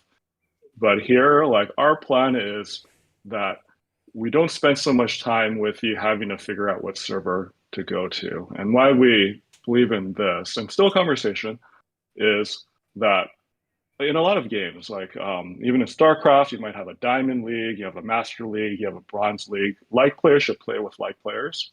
And on our side, we have stats on all of these. If all the players jump in a team together, we know who you are. We know how strong you guys are. We have your history. We could do matchmaking. We could say, hey, for this next server, there could be build up too, where there's like a regular season playoff, a championship game. Going server to server, there could be another level of hype, like a tournament or some sort of bracketing where winning matters and you will fight guys that are at your level for engaging servers where you don't have to worry about getting ducked in the last minute, end up being like a quiet server and having to ride out another 2 months. We'll make it fun. We'll do our best of our ability to make it fun every single time. But that's the way you do it, right? That's the way you do it. You have tiers. You have tiered servers or tiered, different. So you get whoever you're strong or whatever you're in, you're in bronze, you're in platinum, you're in gold, whatever. As you ascend and you start to have success and you get stronger, you, based upon your points and your record and whatever the statistics are behind it, you ascend to the next tier. So you start out in bronze and you go to gold. So now when you're in gold, you're not fighting bronze teams anymore. You're fighting gold teams. Okay. And then likewise, when you go from gold to platinum or gold, so bronze to silver to gold to platinum, whatever it is, you're always going to have people that are somewhat equal level, in those servers, because that's the only way you get there is by making it and achieving and ascending, right? There's a few comments in chat, fellow. One is you have another streamer in here, King Under the Mountain. He's another Rise to War streamer. And he says it kind of seems alien to him because, it's ships and whatever, kind of magic or shields or whatever. So it's yes, it's a different foundation, okay, but it's the exact same format, King Under the Mountain. Everything is pretty much the exact same as Rise to War, just a different format. So instead of gear, you have commanders. All right. The commanders have the stats like gear. And you put the commanders, or, you know, the officers rather, you put those into the ship, you equip them just like you would a commander in Rise to War with your equipment. It's just officers, but they have the same stats. And they have, you know, the ships and the officers and all this. It's a lot of the same abilities. Like if you're watching or you want to go replay and look at the stream again, they have things like, you know, madness and silence and stun and double tap or whatever, I guess is, you know, follow up, or, you know, you're hitting twice with your attacks, but it's all the same stuff, but it's just done better. Really, it's just done better. And what I would suggest to you, King Under the Mountain, is one, try the game, okay, and then learn it, because it's quite interesting, as you also stated in your next post. But and maybe even get with these guys and work out a time to get with them and stream the game and have them talk you through it. You know. Task, really quick. Nice. Have you guys Yep. thought of doing something related to matchmaking, or, you know, to try to get, you know, stronger teams, like kind of automatically, you know, kind of towards each other, instead of having to rely on all just players setting their servers up? Is there anything that you guys are thinking Right. about that? Yeah, exactly. So what we want to move toward is that players don't set up their servers. Now, if there's big demand for it, great, we can do that. But we just want to make sure that people don't. It's not something people have to worry about. So as people create these teams that we see on screen right here, Mm-hmm. we have all the stats. We know who you are. We know things like, oh, what level of prestige do you normally get every single season? So we know like the hardcore guilds or fellowships or war bands then from the ones that are a little bit more chill and they're a bunch of farmers, and maybe that's what people want to do. But we can match like people with like people, and that's a goal where you every time your team gets better, you want to face like the next tough challenge. We could make that happen for you guys. I mean, And how will that yeah, work? How will that happen? well, the way that we're planning, so we're still building out this system right now, Gotcha. No worries. but at the well, the gist of it, high level, is that before a season ends, there will be a countdown timer, as you guys can see, and you guys get decide, hey, I want to finish things out with my current guild. I don't want to bounce. There's still things we want to do. Great, but for the next season, maybe we want to bring everybody over. But as you guys have seen, like there's a bunch of cross recruiting all the time between even friends and enemies, and maybe some people want to jump over a little bit differently for the next season. Great, jump in to a different team that's slightly different from your guild. But regardless of where you jump in, what team you have, we have stats on the individual and on the team, so we know who you are. So if we want like a hardcore group to move forward in a certain way, we could do some pretty like low level matchmaking there. But then again, if we start to get into certain things like ranking and tiers for something more controlled, like a tournament, then there's more to that. That's the next level of something we could talk about in the future. But for now, we're just focused on making great servers for everybody where they can join up with the right people and they're going to face the right opposition. Sounds good. That's what I was referring more to, not necessarily. Of course, I think a tournament would be cool if the game would help. This is what I don't understand about Rise Tour. Like, there's so many things that they could do for the community that would get people engaged, and having you guys on. I mean, having the contact with you guys is already huge. But the second thing is potentially in the future having something that the game supports. Is like we're actually creating this big tournament and people can join. Made like the big teams can join, or whoever wants to join joins, and it kind of gets showcased by the whole game. Like you're talking about, it'd be huge. But just the fact that you can match make better, so you don't have dead servers, is just already a huge win on what we currently have. Right. So one other thing that I did take advantage of, because I've run with Lane quite a bit, and I use this to jump in because Muad, I keep in touch with Muad'Dib all the time. I jumped in one of their servers before, after it started. So I definitely understand the appeal of it and the need of it. So something we're also talking about right now is in the guild invites, inability, if you know a person's ID and you enter their ID in the search, if there's a way that you could see people on different servers, and if they accept that invite, they'll jump in with you. So right now we're concerned, or we're very interested, at least, with players split between different servers now to just engage. And I know that there's some pretty tough teams in the game right now. For some of the servers that we're in, like the action is really starting to pick up, and teams want to regroup. They're calling for help. Lord of the Rings style, they're calling for aid, and the aid is there.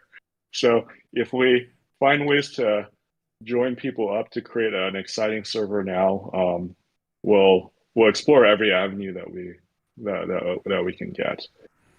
So even for in the future, teams did their best to group up together, but some people missed out. If there's a way to grab one or two people that are left behind, we want to fill those gaps too. That sounds dope. Yeah. So we're getting there. We're working on all these things. Sounds good. Ideas that you guys give us. Obviously, we're working on. So cool. Yeah, I know we talked about a lot about incentives. So want to talk a little bit about our website. There's a few things going on, things I will touch upon more and touch upon less, depending on people's interest levels. But let me just while you get into that task, let me get to some of the comments in the chat here. So we'll try to copy some of these and send it over to you in a text format. But for example, we got Ian here said, Ian Rogers, Ace Rogers, he said, I would definitely love to see the wording of the abilities become more consistent. He said, while we're talking about improvements, I feel like I'm reading, he said something related to double tap and follow up. Are those two the same skills, or are they different skills? Right. There's some some things that we want to standardize more. There are certain things I like. Obviously, I play so much Rise War, I can't get out of my head sometimes. So some of those names might have slipped in, but then I think we want to conform to something that is our own. So they will become a little bit more consistent, especially if we're looking for what is the counter to something specific, and you just want to know. So yeah, it is definitely a great suggestion area of focus for us. Neriak asked, will there be a pity mechanic for chests? 100 pulls equal a guaranteed legendary, for example. I don't know. Yeah, so that's definitely things the Great Grand Inquisitor, is this the person asking right now? I believe so. Yeah, have had a few good fights with him back in the day.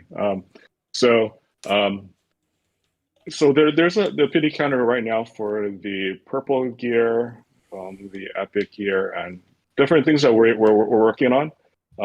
And definitely when we have more ships. The one thing I would say about our ships right now is that we led with the best. We didn't put in any Frodos in there. There are no Merry and Pippins. These are the ships that you want. No landmines. And for ships that may not be super great right now, we're going to tune and make them great. And certain ships are overpowered right now. A lot of the evasion ships and a lot of healing ships. So we're gonna tune things to make them more balanced and more fun. But I think it's just everything that you have right, a lot less risk than what you might be used to. But yeah, on those levels, things that we're gonna constantly work on. Obviously, there's a long list of things that we want, but we just want to make sure that anything we introduce, you guys will be excited about. Something that I will jump into right now is, let me just get this share going. It's kind of like a catch-all for rewards for all players right here. This is our external website. Yeah, in the share, I don't think you guys can see my Yeah, I'm sure. URL, but I'm getting. Yeah, right there. Yep. okay, sweet. Yeah, I'm on a website right now. If you guys could see my URL, I don't think you guys can right now, but it says warofnova.com/ref equals fellow. So if you guys have that, Use hit the that URL with link. that. Use that link. Yes, yes. So whatever we can do to help each other, definitely there. So on this website, there are things, just goodies that you can get, like well, this highlights certain things that you just get from playing the game and hitting certain chapter milestones. You get these dedicated profile pics for these characters.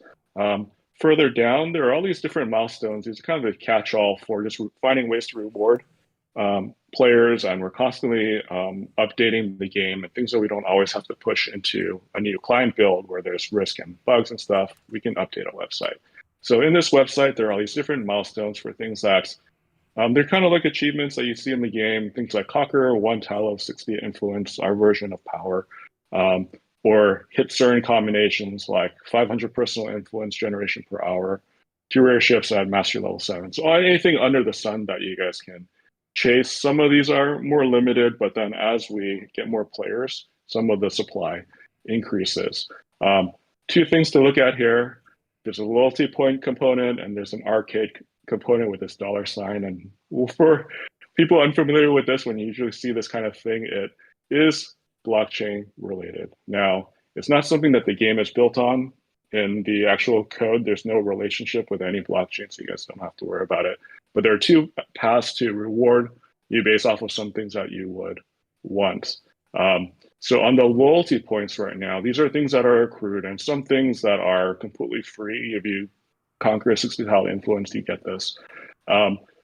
We're still workshopping what rewards to peg to these, but what we're thinking about right now is, like, let's say at the end of the season, for example, we're going to group up different players, we're going to tier them, and we can give all sorts of rewards like extra Mathem spins or extra other things that people are chasing.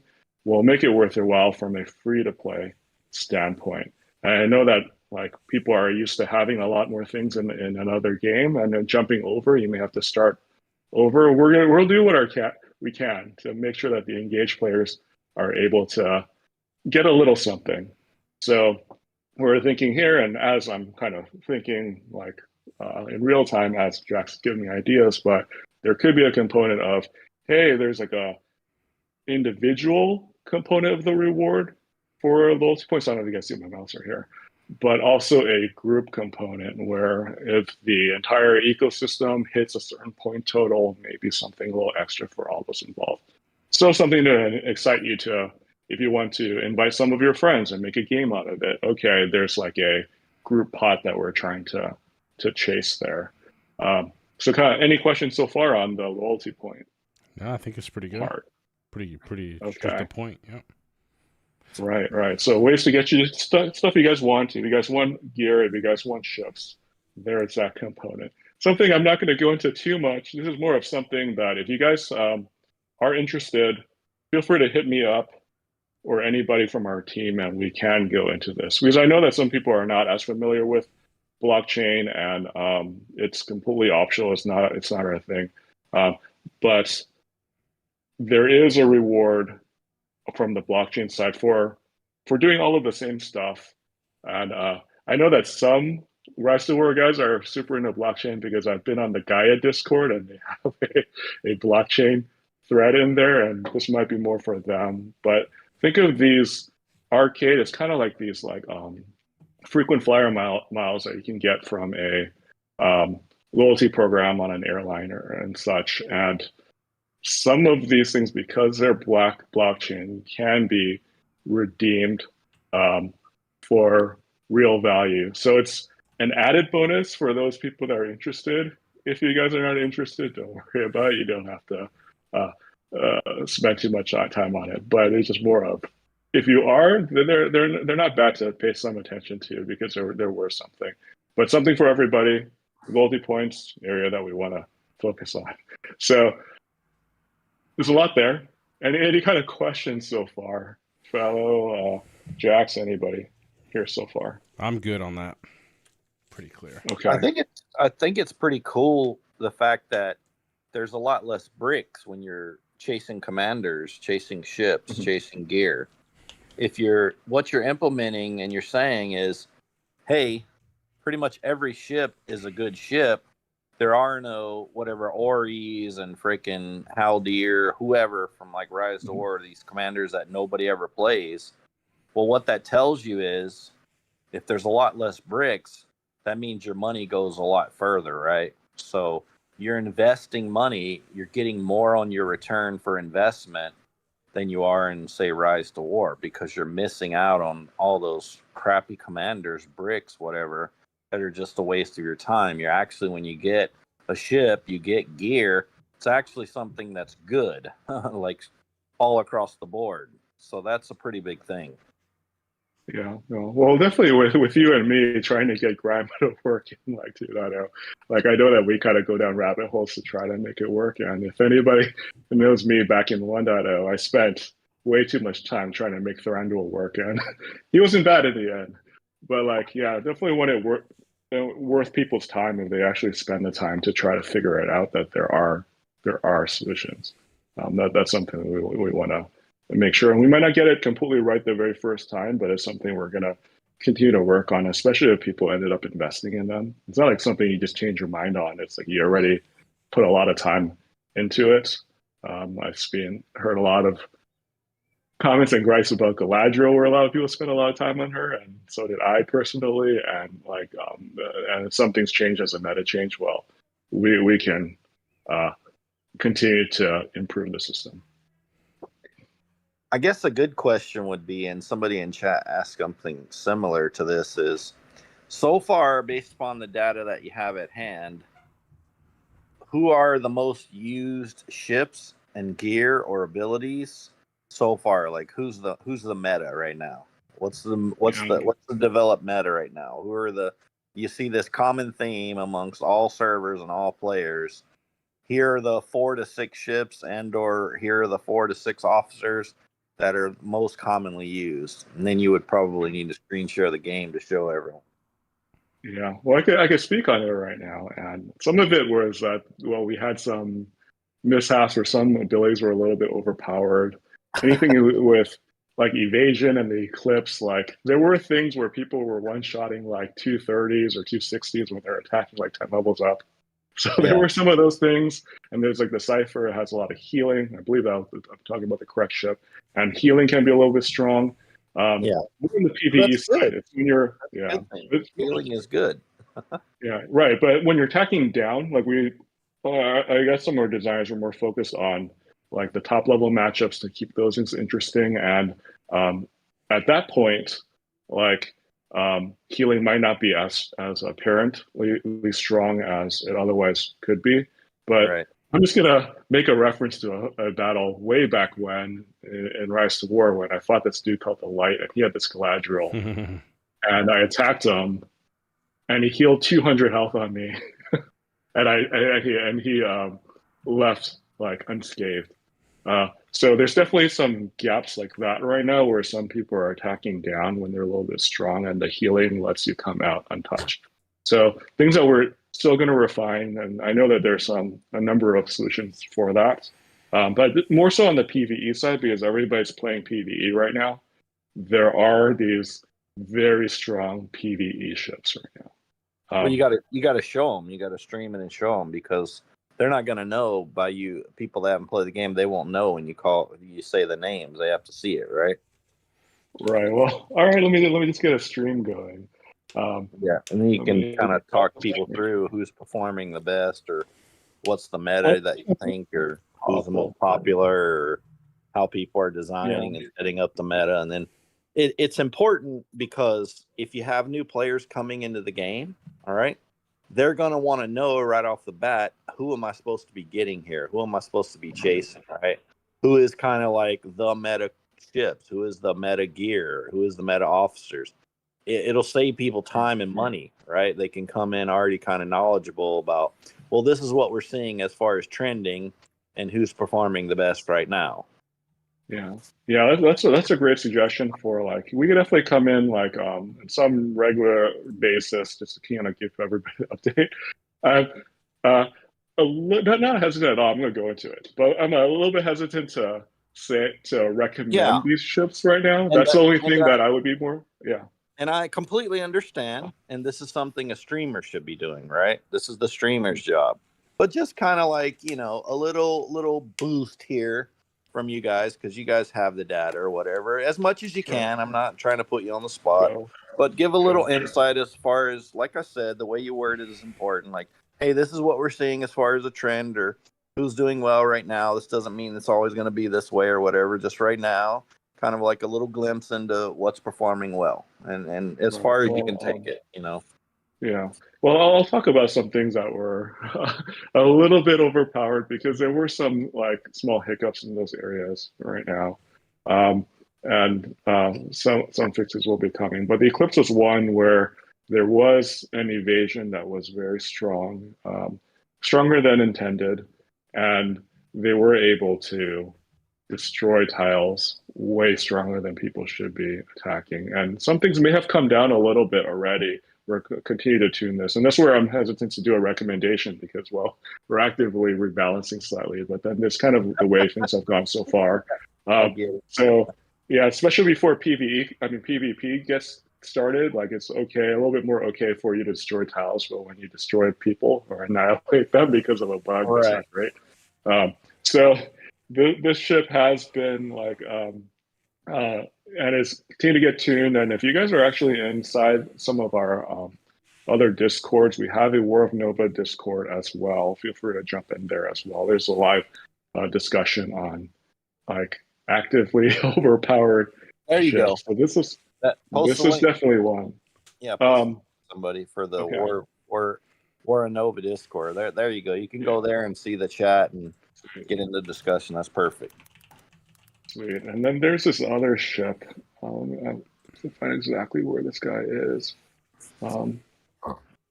Where was it, the Sith Cipher or the Cryptic? I always mix up their names, but one of these ships has a heal in there that is super strong.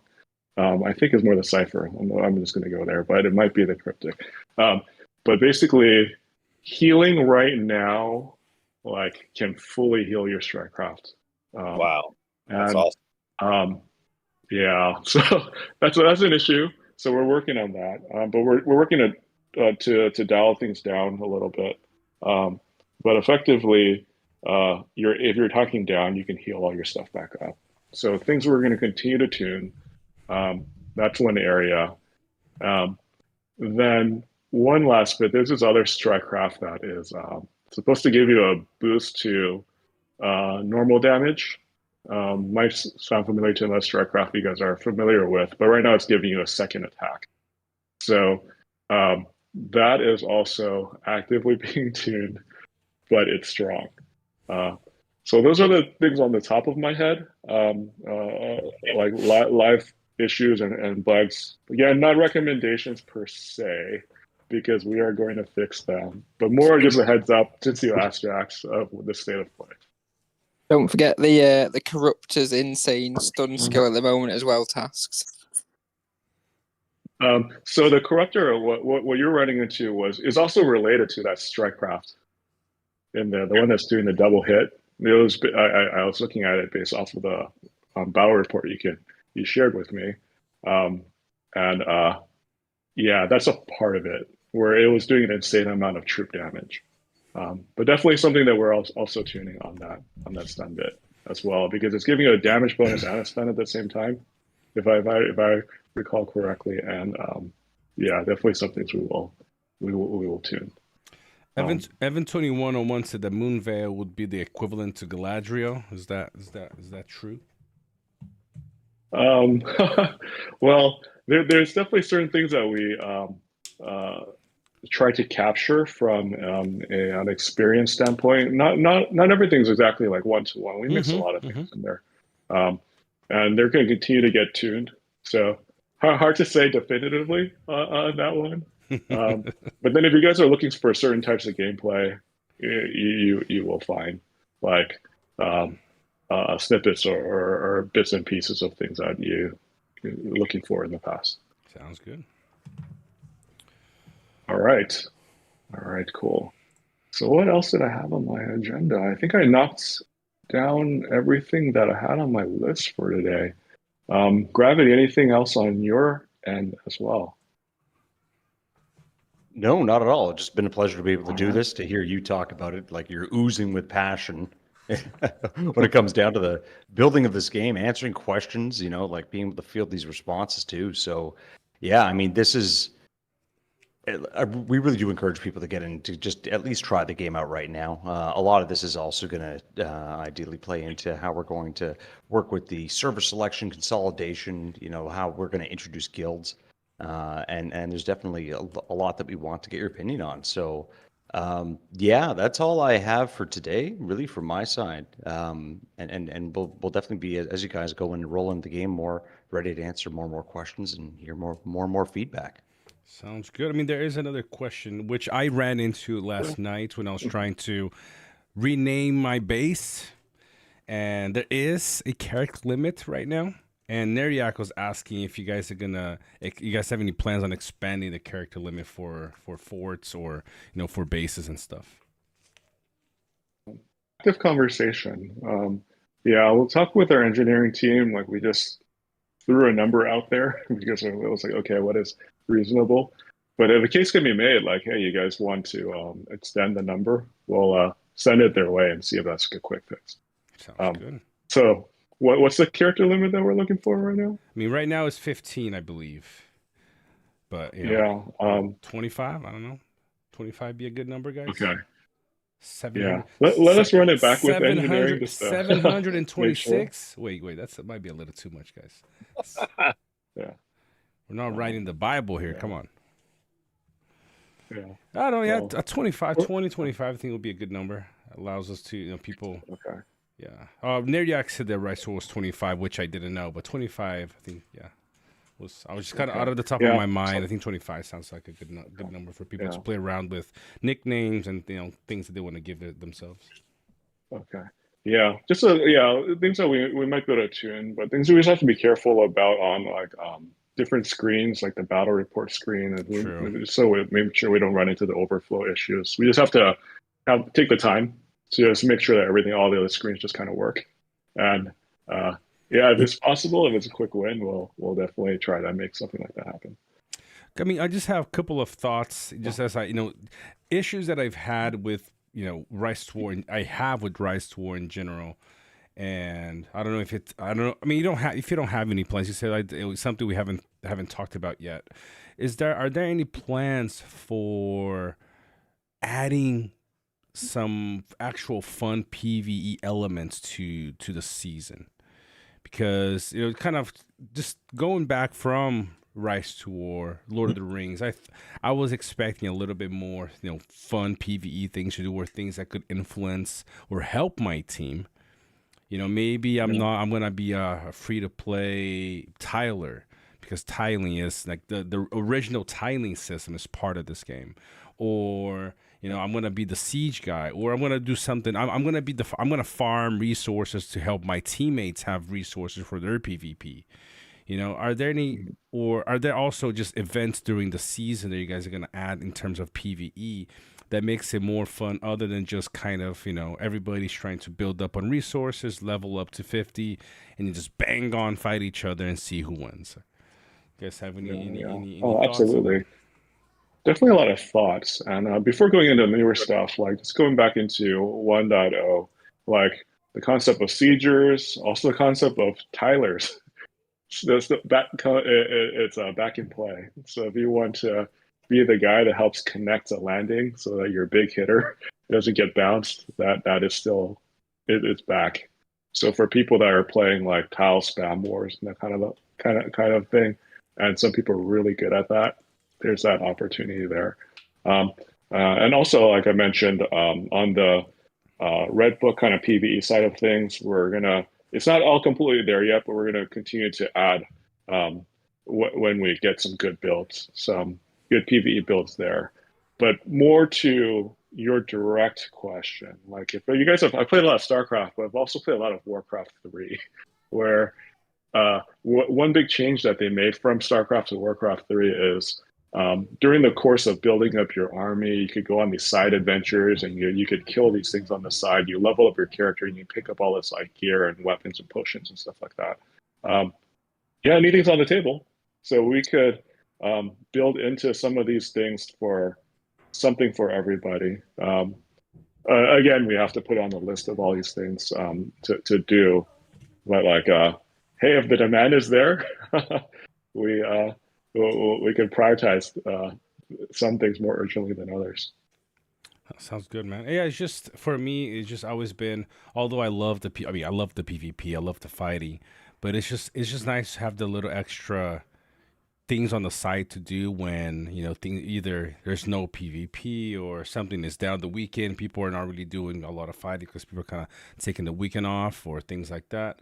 Just trying to find fun PvE things that could, like I said, if there's a way to have players where they can support the team, maybe not directly in PvP, but let's say you got some people that are just farming resources all for their teammates. And I know there's abuse. People can say they just have alts and all these crazy. My point is not to have the whole solution, but just an idea to allow players to be able to do more to support their team other than just PvP. Yeah. So just yeah. I mean, I think things like 1.0 did a decent version of this that was kind of removed as well, which was early on. If you took on like 200s or 230s or these bigger power tiles, that it would contribute to back to your group in certain ways. I think there was something there. And then about it's moved into this tree system where supporting your team means like allocating points to do an upgrade.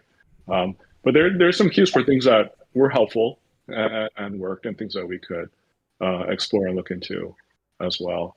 But just more PvE fun, landmarks, certain things where you can kind of go in and dive a little bit deeper. Like, I think like we're early in stages of this game, and I think there's a lot of stuff that we could add, and even some of the stuff that Jack's suggested, which are these special types of events, like they're separate from the map, like these tournaments or different things where you could have like these top 5, top 3 people like or rise into this top areas and then duke it out. Like definitely a lot of areas for us to experiment. Yeah, it'd be good. It'd be cool. Keeping people interested and engaged.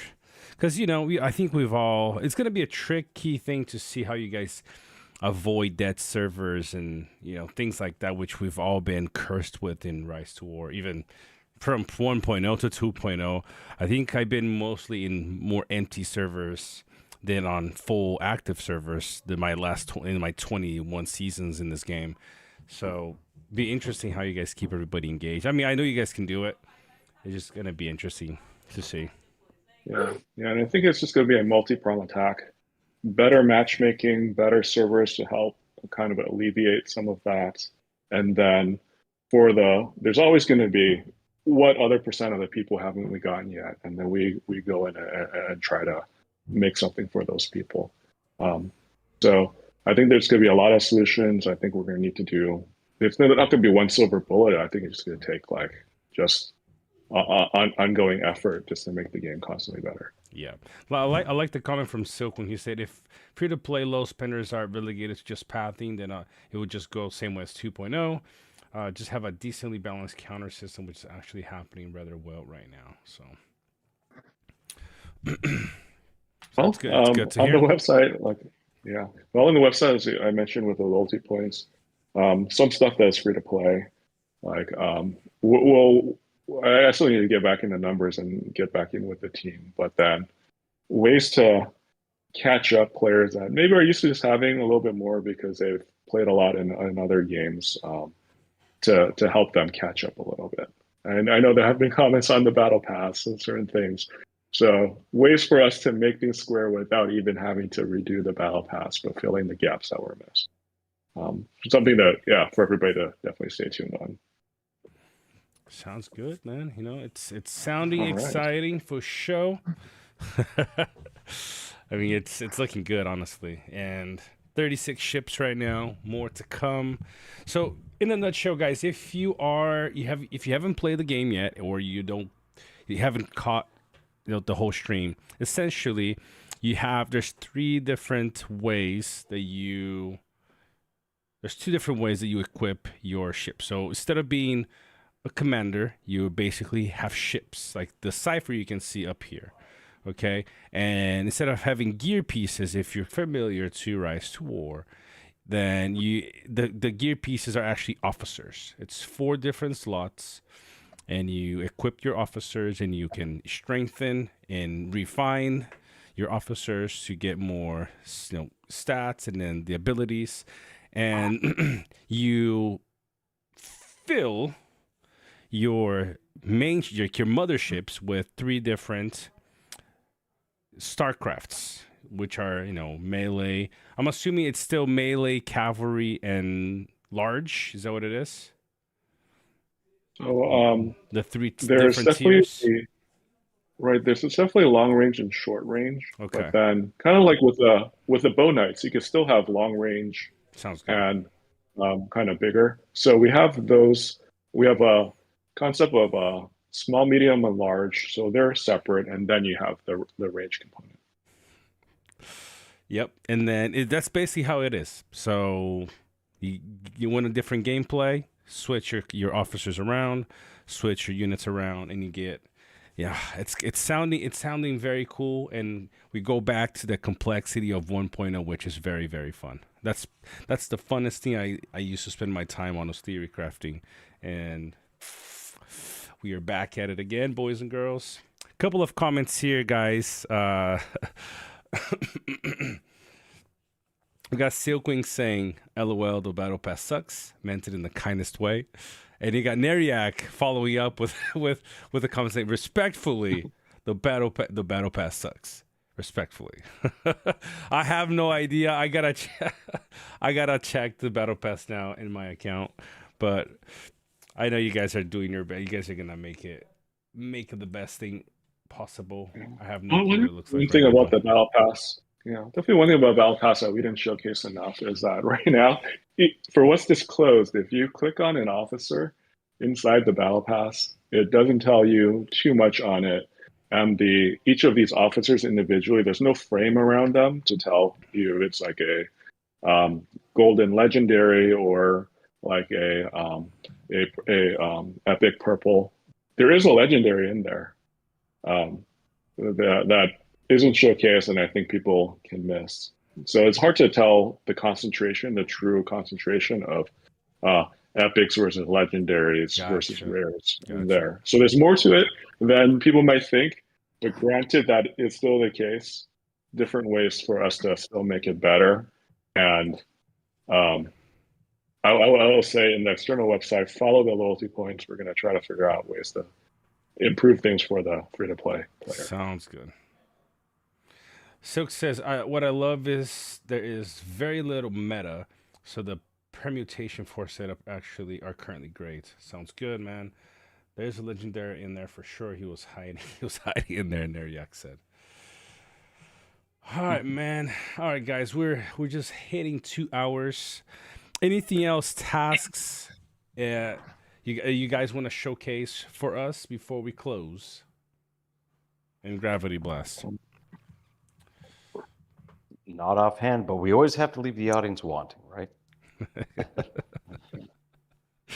But basically we talked about the big feature that we're pushing, trying to get all players back together again. Stay tuned for both future servers, this team thing that we've talking about, but even for the current server. It is, if we want to rally and try to get all of our teammates back together, it is top of mind for us. And we want the most active servers if we can sooner. So stay tuned on that, and we'll have more updates on that. And come to our Discord for the latest when people just want to chat and just get access to us if they have some things to discuss. Sounds good, man. King of the Mountain, he said he has one question. All right, brother, let's read it. Let's hear what's your question.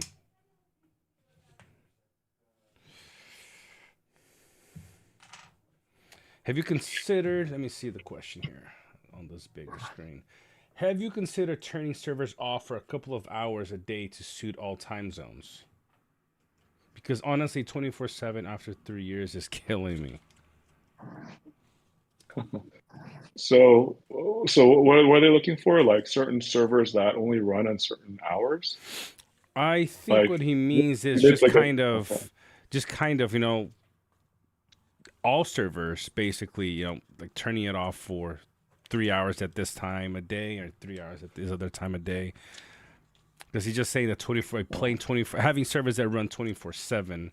I mean, obviously, this is, I get his point and his, the time consumption and the needed to play a game like this. But he's just saying it just feels too much, being 20, basically having to be 24/7. I know the whole, like, you see the quotation from my hands. It's like having to be. Of course, nobody forces you, but because it's a non-stop server, that time that you're not on is actually potentially hurting your team. Yeah. Just like he said, just like Yeah. the maintenance, so you can actually enjoy some time with family, etc. Yeah. So and No, that's the thinker. I mean, well, I have lots of thoughts as because I've been one of the more hardcore people to play in the past, and for stupid stuff even where I'm just trying to level up every commander to 50 so I could try a new build. But like, what rest of the word does do well in its economy is not always captured. And what we want to capture as well is that it's a lot easier to kill all of your troops than to build them. So if you go in and suicide, you can actually kill all of your troops pretty quickly, and then there's like at least a chill time while you're rebuilding. So that's something that we want to capture as well, where you're not constantly building troops as fast as they're dying, and you're on some sort of like hamster wheel. So that's something that we could constantly tune just to make better, and hype for bigger fights and stuff.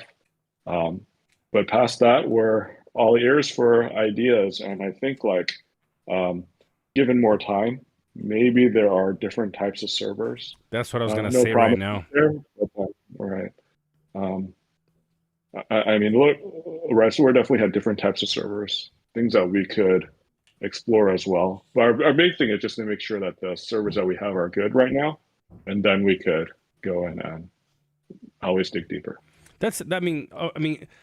I think it would be a potentiality to try, like you tag a server as like casual, right? Where the server has automatic downtimes. But King of the Mountain said, I just look at this because people I see who have been playing a long time are very jaded now, and they will be your market. Just thinking of it as an idea, so it's fair to all time zones, maybe. I mean, yeah, potentially as a server type that people might want to test it out.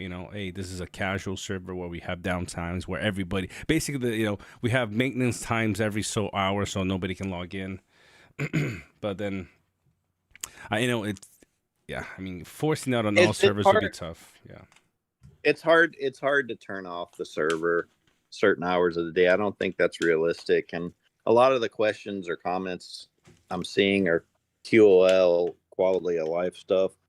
And I hear you, and I'm sure like all those things will change in time for the better. But there has to be some kind of just standard operating system overall.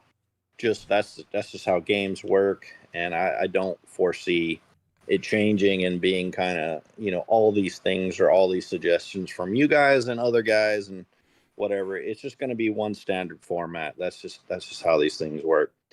One Yeah. idea as far as saying, okay, well, what's the most stressful part of needing to log in and play all day and no life it? Well, that's for your PvP or your major struggles for control points or the ring or whatever, the center zone. One thing that other games do to kind of alleviate that pressure is Monday through Friday, let's say 6 o'clock in the evening on Friday, that's kind of farm time. And then what happens is the PvP kind of engagement time opens Friday at 6 o'clock until Sunday at 6 o'clock. And then you have like this ability to teleport from your server to the PvP server, all servers in a region, or all the teams or whatever the starting areas, all those open up at a certain time. for only that weekend, and that's when all your fighting happens, and then it's back to farming throughout the week. So that's kind of an idea, but in general, the format has to be the format for a lot of reasons. So you can't have everything you want, kind of deal. Mm-hmm. But yeah, most definitely. But either way, there, if we can think of solutions, we'll definitely explore them, and some other solutions may come from you guys. So lots of ideas out here, and then as even you guys have time to ruminate, maybe like some um, more refined suggestions will even come over time. And we're here. That's like the biggest thing that we could make the case for is that we're making the game for you guys, well, myself included, because I see myself as one of you guys, and we're constantly going to update our game for the better. Well, that's kind of the key, right? The key is, again, as I said it in the beginning, you have some of the development team, the people working on this game right here with you, talking to you, for goodness sake, right? So what more do you want? And they're telling you, hey, we're open to anything, and whatever the majority is that works, that's common sense, we're down for that. So there's really nothing more you can actually ask for and expect in a game in this day and age. I mean, this is kind of the pinnacle. Yeah, I mean, think about it. When was the last time you have the people making the game or playing saying, "Hey, you can reach out to us," basically in a DM, basically, and give your suggestions. You never, I had never encountered that before. So, but I love the ideas. I'm with you guys there. I understand the pain points. Trust me, I'm married with 3 kids. And so I know the pain of having to decide, do I feed my kid or do I hit this other tile?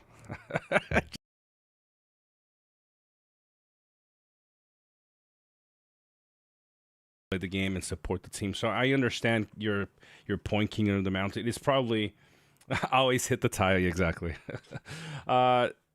It's one of the reasons why I've always struggled to play the game. You play for a couple of months and then you're burned out and you're like, man, I'm just gonna quit because I can't do this. But the cool thing about Tasks here and his team in Gravity Blast, and it's that they're open to to hearing what our ideas are, and more likely than our unheard cries over at the other game. I'm sure if it's doable, they will, they're going to do it because they know they are Rise to War players. They know the struggles that we face playing this game. So if they see, wow, man, we're, Rise to War players, they're losing 50% of their players every season because it's a nonstop server, they know it makes sense for them to maybe adjust something. And so they like Taz said just now, he said, we have the data from every player. We have how much prestige you have. We know how much your team has in prestige every season. They have the data to make decisions, and it's the cool thing. It's a balance. At least I know from them, it's a balancing act. Of course, they built the game to have fun, but it's also a business. And so as long as it makes sense, if it's not going to hurt their business, there's no reason why they wouldn't do something for the player base.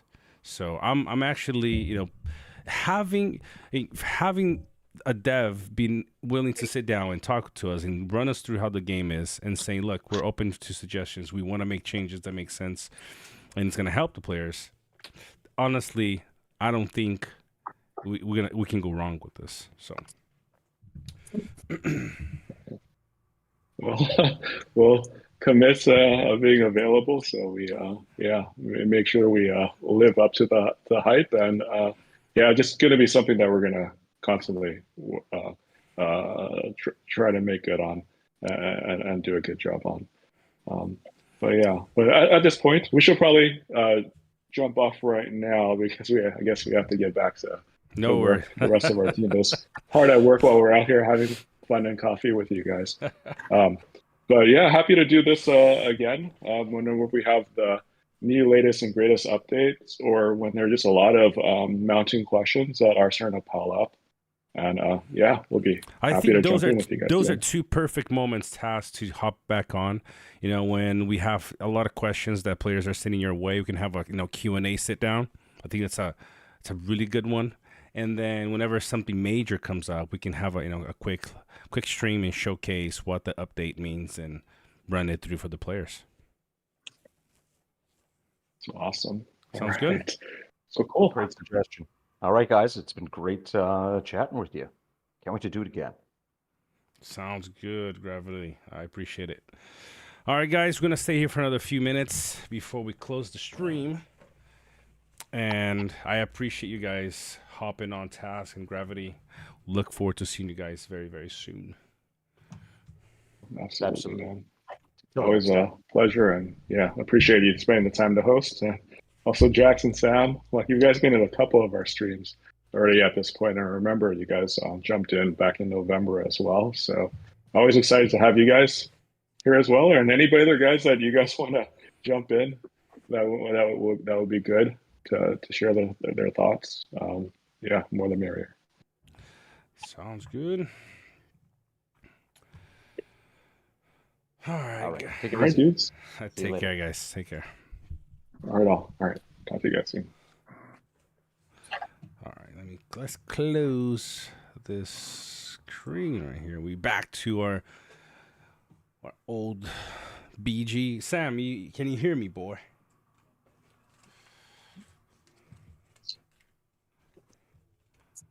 Oh, Sam is muted.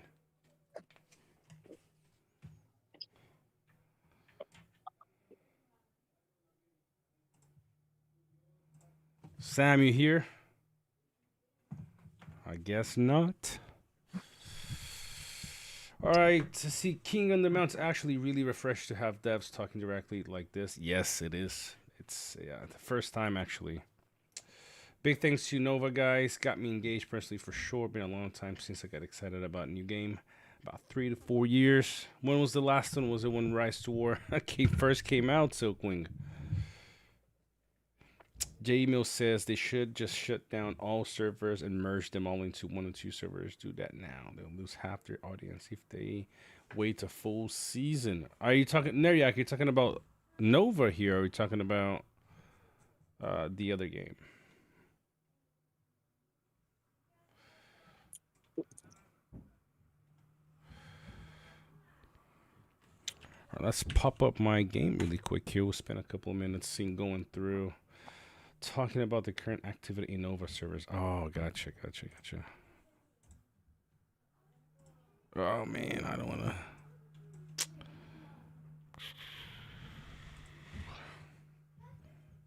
Actually, don't like those things popping up. Is it popping up now? 7 servers, only a few of them are popping off. I mean, one reason why I know that some of the servers are not really popping off is because they're not really.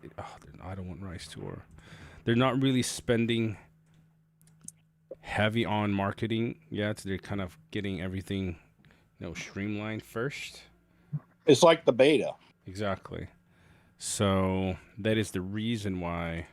So I mean, I get your point because a lot of people are spending. I know some people spend almost 10 G's already on the game. Wow. But I get your point. So that is a bit. It's tough for sure. I mean, I know some people who already spent a few G's, close to like 10, on their account, and it's a brand new game. So I get what you mean. All right, let's see if I got this.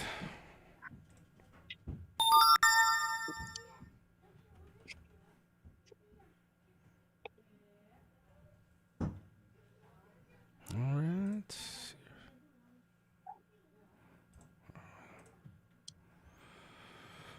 All right, so let's do some of the. So this is the battle pass you guys are talking about. So are you guys saying the drops on the battle pass are not too great? I see a couple of ships here. So I got these 2 rares. These are schematics. Never mind.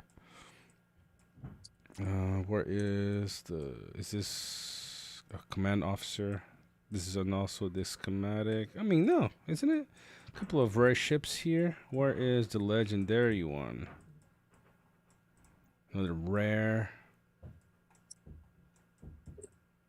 Another rare over here.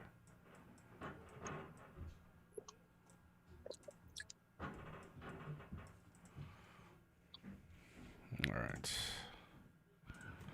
All right, free chest. Man.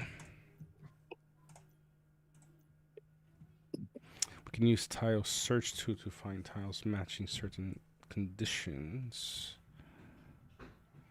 Resource enemy patrols. Okay, filter by the resource type. Searching, yes, I gotcha. I mean, like, if you guys are Rise War players, you're gonna feel right at home in here because everything is, basically 1.0. Okay, so let's stop this for a second. All right, so let's do my free poll first. Let's get some Dominion ships.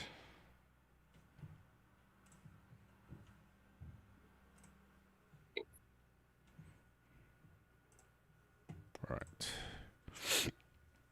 I do need me some officers though, because I got nothing right now. I got no officers at all. Oh, Leviathan ship core acquired. Oh, snap. Did I just get a new ship? Oh, I got a new ship. Yo. I got the Leviathan, a tier 3 ship, y'all. Let's go, baby. You got a legendary? Wow. Yeah. Wow. And an officer. Shoot. Here we go, baby. Nice. Oh, so I got me. Finally got some streamer look because I usually get the worst. So let's see what the Leviathan does. Against one enemy unit, deals 20% damage, and I'll recover some HP. Okay. Against one enemy target, deals damage. Allied army damage received -5. It's stackable. Okay. The sub skills. Ooh, stun. Damage increase. Nice. So early round damage, it seems. Enemy deals 25% standard damage once. So a lot of CC on this guy. Okay. Maybe that's like the Sauron. Could be. So some HP here. Okay.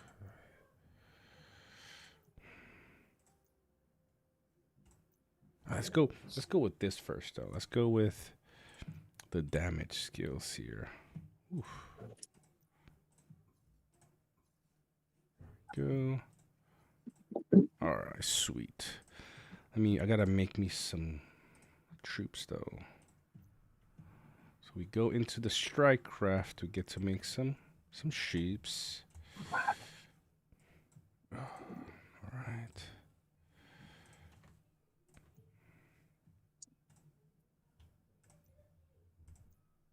Okay, claim all. Got some more. Yeah, some more gold or credits, whatever they are.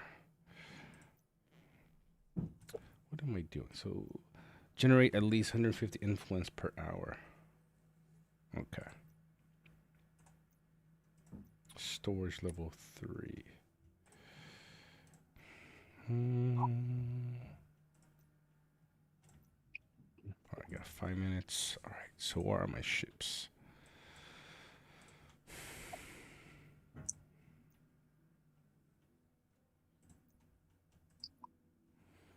I'm pretty confident I can take some.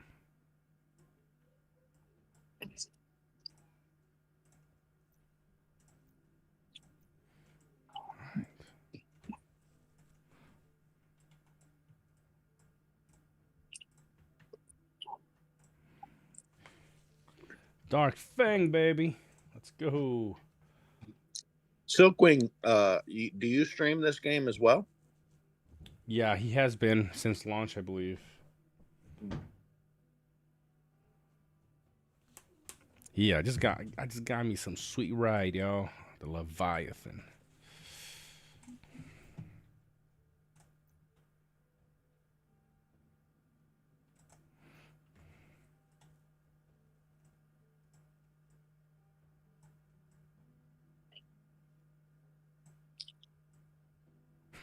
No, Rob's is on here.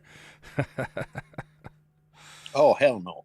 Oh yeah, he's in my server. He joined last night's stream, and he joined the server. He probably just joined it for fun. He's probably not gonna play the game. Mm. All right, we should be able to take this one easy with Dark Fang.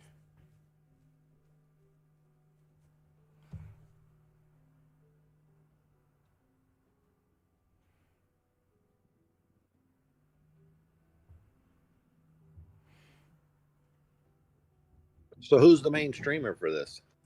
Randy's been doing a lot of streams on it. Oh, has he? Yeah, he's 100% in. Oh, cool. That's good. Yeah, I huge. I thought he was doing like some other games. I guess he stopped those, huh? Well, I think he does he does a little bit of everything. Mhm. But he's definitely playing this one a lot. He started like two. That's good. Yeah, it's huge. You should. You should play this game, bro. This is exactly what you wanted in 1.0. I mean, it's the same exact game. I mean, but it's better, right? With everything we've heard, it's actually way better. Yeah.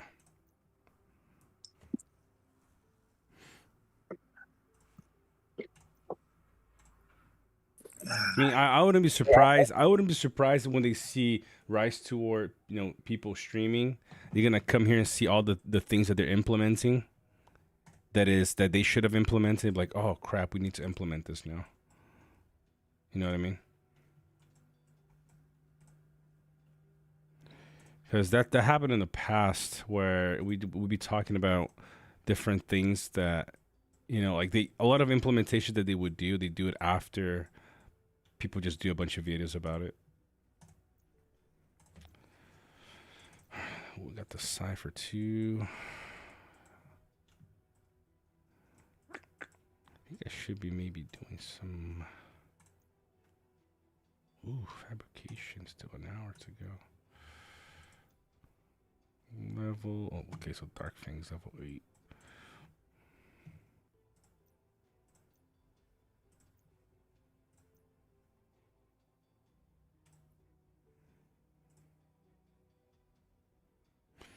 Does it cost? Okay, maybe I should try a level 30 with.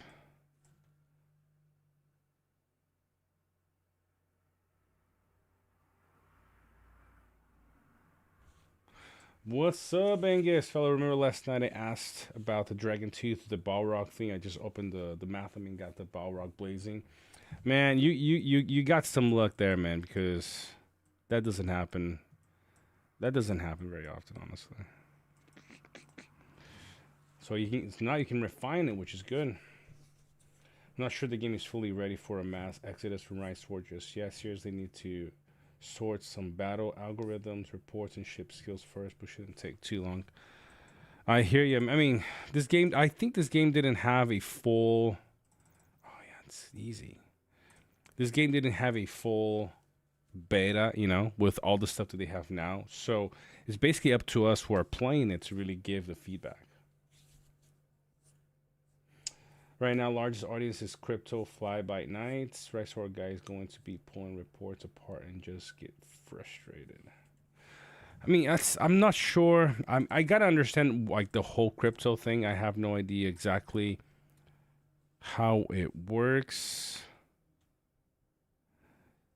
and like why you're getting a big influx of people that are just looking for the crypto. I'm assuming here it doesn't cost anything to refill an army, right? A thing here.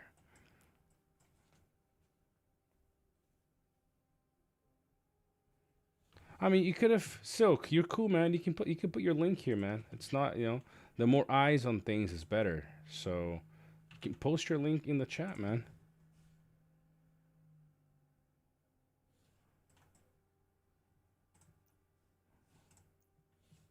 Don't worry about it. All right, so doing some.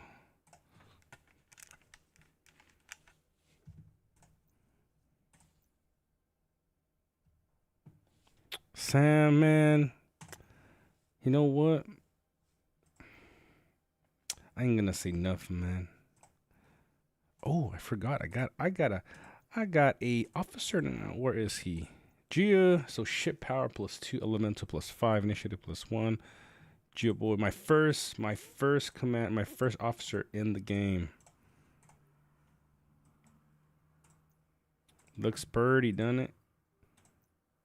Let's go.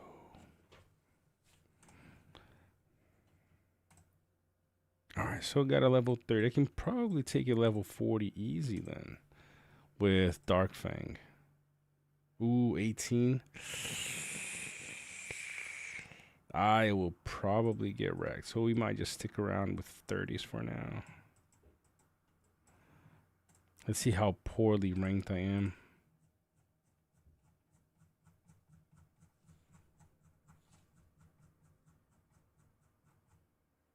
All right, man, I should be able to rank 237. I should be able to rank soon. Oh, these points you're talking about, man. Gotcha. So, tile capacity, increase the ship's initiative. Might just go. I'm just gonna go for this. Should I care about the initiative? Let's keep it as it is for now. Should I care? Should I care? Oof. Arcane. Ooh, increase. Ooh, I know what this is. 1.0 attack and focus. What's up, Arsenal? Yeah, boy. Yeah, get it. Let's get it cracking. All right, I need a level 30 because I don't think I'm going to do well on a 40. Where do I connect? Where are the most 30s? Oh, this one right here, actually. This would be a good one to go to. Let's go with this guy. Yep. See, I had to go with Fellow of Rings because that just don't work for me. We don't have enough characters, man.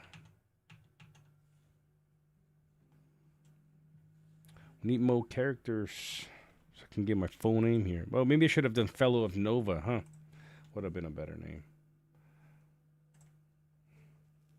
I went with the Olgrax. The ogres just look so cool. All right, Silking brother. See you later, my friend. Hop back soon. You need to get Arcos by Arcos 3 base ships. Very impressed with the game. Mapping confusing at first. We'll get used to it soon. I agree. Probably the most confusing thing for me so far in the game is the map. I mean, of course, it's space, so there's not really a whole lot to look, right? But it'd be kind of nice to have a little more stuff to kind of go by, you know? If you know what I mean? But these guys are doing an amazing job, man. Can't commend them enough. I mean, that's crazy. Such a big disparity between level 30s and 40s here. Should have maybe gone for a 440. Would have been. Where's my daily bonuses? All right. Yeah, boys, I don't have the cash for this. Wish I did, but I just don't. Mark all is red.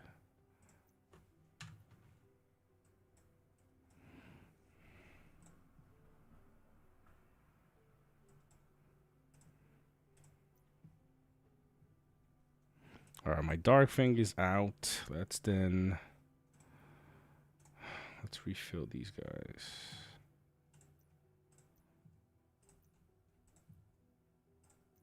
Man, level 9. Oh, he's so close to level 10.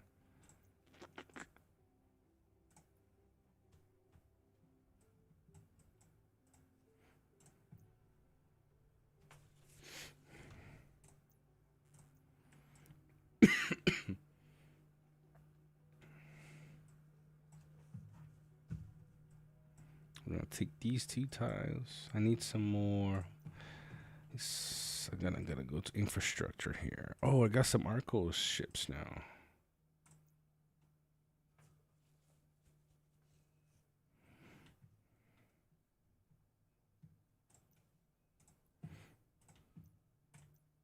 Ooh, 15 minutes.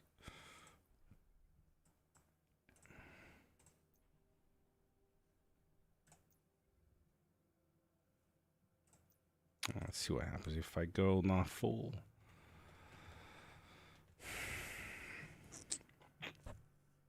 I think I'm ranking now. Yeah, boy, 294.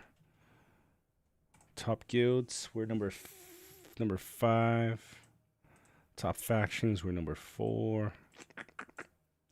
And nobody has done PvP yet. I chose Eldarin. Do you have a faction up?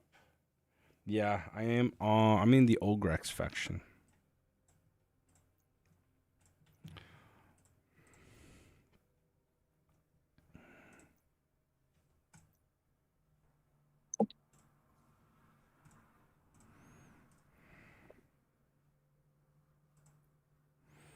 Alright, that's... Did you use your legendary yet? No, I'm about to. I'm about to though. I had a phone call. No, I'm about to. It's gotta go to battle groups here. Edit. Add a craft over here. Let's go, baby. Let's see what happens. So let's put my officer here. You got one officer so far? Yeah, that's all I got, man. So far, that's all I got. Let's hit this. Where's the 10? Oh, I took the 10 over here. Get a 10 tie on this baby. I mean, maybe a 15 will do. Let's see. Okay, that should work. I'll take a 15 with Leviathan.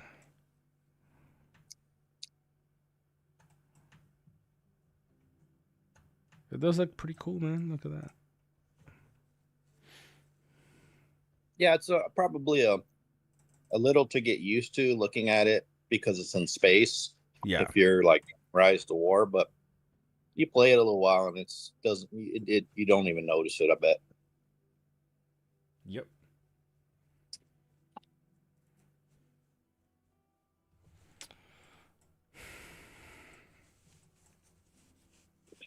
It would be kind of cool. I mean, I guess from a graphics point of view, if it was not like, if it wasn't slanted as much, if you could kind of go underneath the ship and while it's moving and stuff. Since it's in, since it's in space, you're not really, you don't need to be stuck on how it's be looking from the sky down. You can kind of look from under and things like that. Yeah. Let's see, how did we do? We lost. Where is the? Here we go. Yeah, we wrecked this, son. Shipped a lot of ship damage. Yeah, that's what we're looking for. So we gotta refill this baby. I wonder who's like the Grima in this. I don't know. Because if you have, Grima and other free to play friendly commanders that you can use to counter with, and free to play won't have any problem. Exactly. And that's what Silkwing said. He said there's actually quite a few, like the balance right now in the countering system is basically it's there. Yeah. So we shouldn't have a problem with that.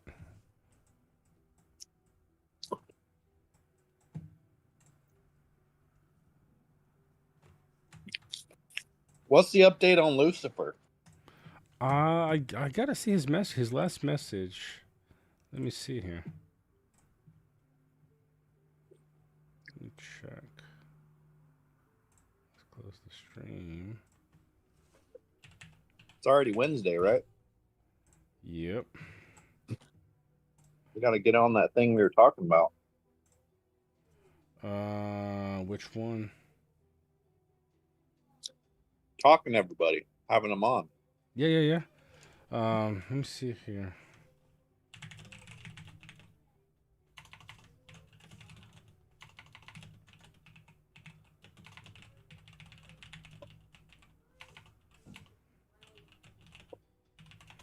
Here we go. Bro, I opened up the team Discord today, and I looked at, you click all the little dots where you missed chats or whatever, missed messages. And then I went into the fucking the welcome cat, right? Mm-hmm. Whose name do I see there? Whose? I don't know. Let me check. Well, one was Lucifer and the other one was Melon. What? Yeah. Nah, where is Melon? So I see Lucifer. Mm-hmm. Where's Melon's name? I don't see him here. Scroll up. Give me a second. I think it might be a different one though. That's what they said, or somebody playing his old account, maybe, but The not reason the same guy, obviously. the reason why I know it's not the same guy because I used to have chats with him, like DMs, and last time I think when I clicked on this Melon guy, it wasn't the same Discord that I used to talk to, so I'm Yeah. pretty sure it's not the same guy. Imagine though. Oh. Yeah. No, I can't.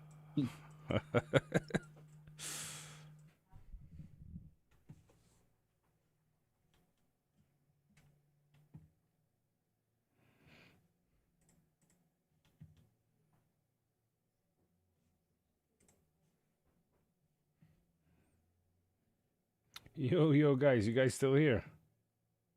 Sheesh.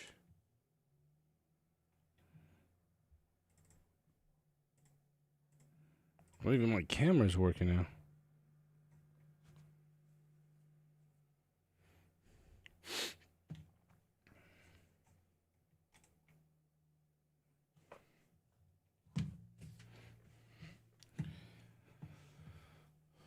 Let's see.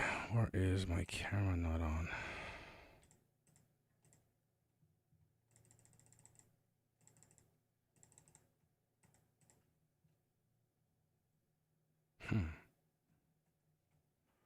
You guys, can you guys in the chat hear me? Oh, here we go. My camera's back on. Oh my lord.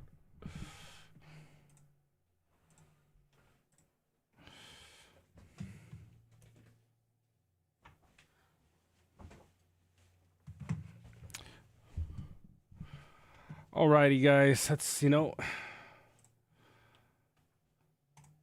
my stamina's running low on my comms. I'm gonna keep cracking, keep taking some tiles on War of Nova. But I think a lot of you have kind of hopped off, and so we've been on for over almost 3 hours now. So let's close the stream. Don't forget, I'm back right here in the same place tomorrow. So catch me on the flip side, guys. I want to say thank you. Whoever is still on, he probably just thought I ended the stream without saying bye. I'm not that kind of guy. I didn't mean to. My thing just froze. So let's say thank you for tasks. All right, Angus, my boy Angus is still here. Shoot. All right, I appreciate it. Let's see.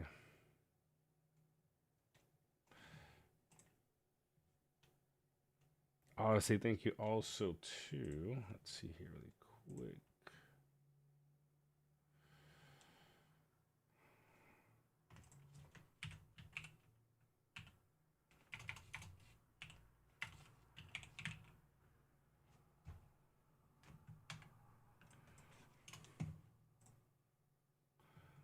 Where is tasks?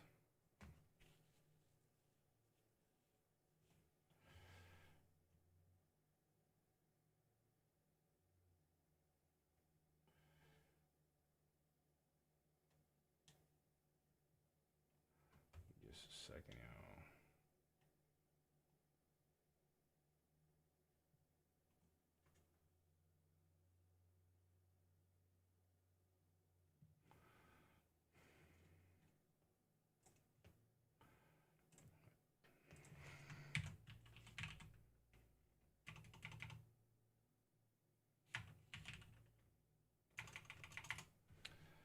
Also, also honestly, I think also to Jax. Those Jax was a great co-host today. All you guys that participated.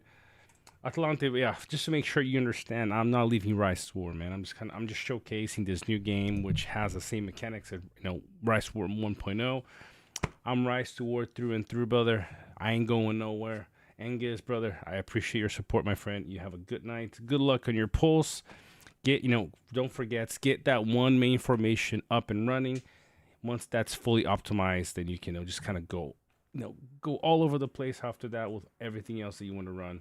But make sure to get that one formation up. Arsenal, have a great night, brother. You don't need to change races. That's a good question. It is NRP. You have to choose a team to play with so we can play together. It's not like a kingdom system. If I don't even know if you're here anymore, Arsenal, but I'm just answering that question anyways. Sick Wing, take care. Sam, appreciate it, brother. All the support. King on the Mountain, Neriak, David. Let's see who else we got here. Evan, Andre, Alex. Hopefully you guys enjoyed the stream. I'm going to bring them back for more showcases, Q&As, all that good jazz. But until then, guys, stay savvy and see you on the next one. Dalbo, yes, but you're going to have to watch the last 2.5 hours of stream on your own with your own popcorn, brother. We're back tomorrow, though. Don't worry. I'm going to be, showcasing this game more and more. You're not going to miss it, brother. All right? Take care, guys. See you tomorrow.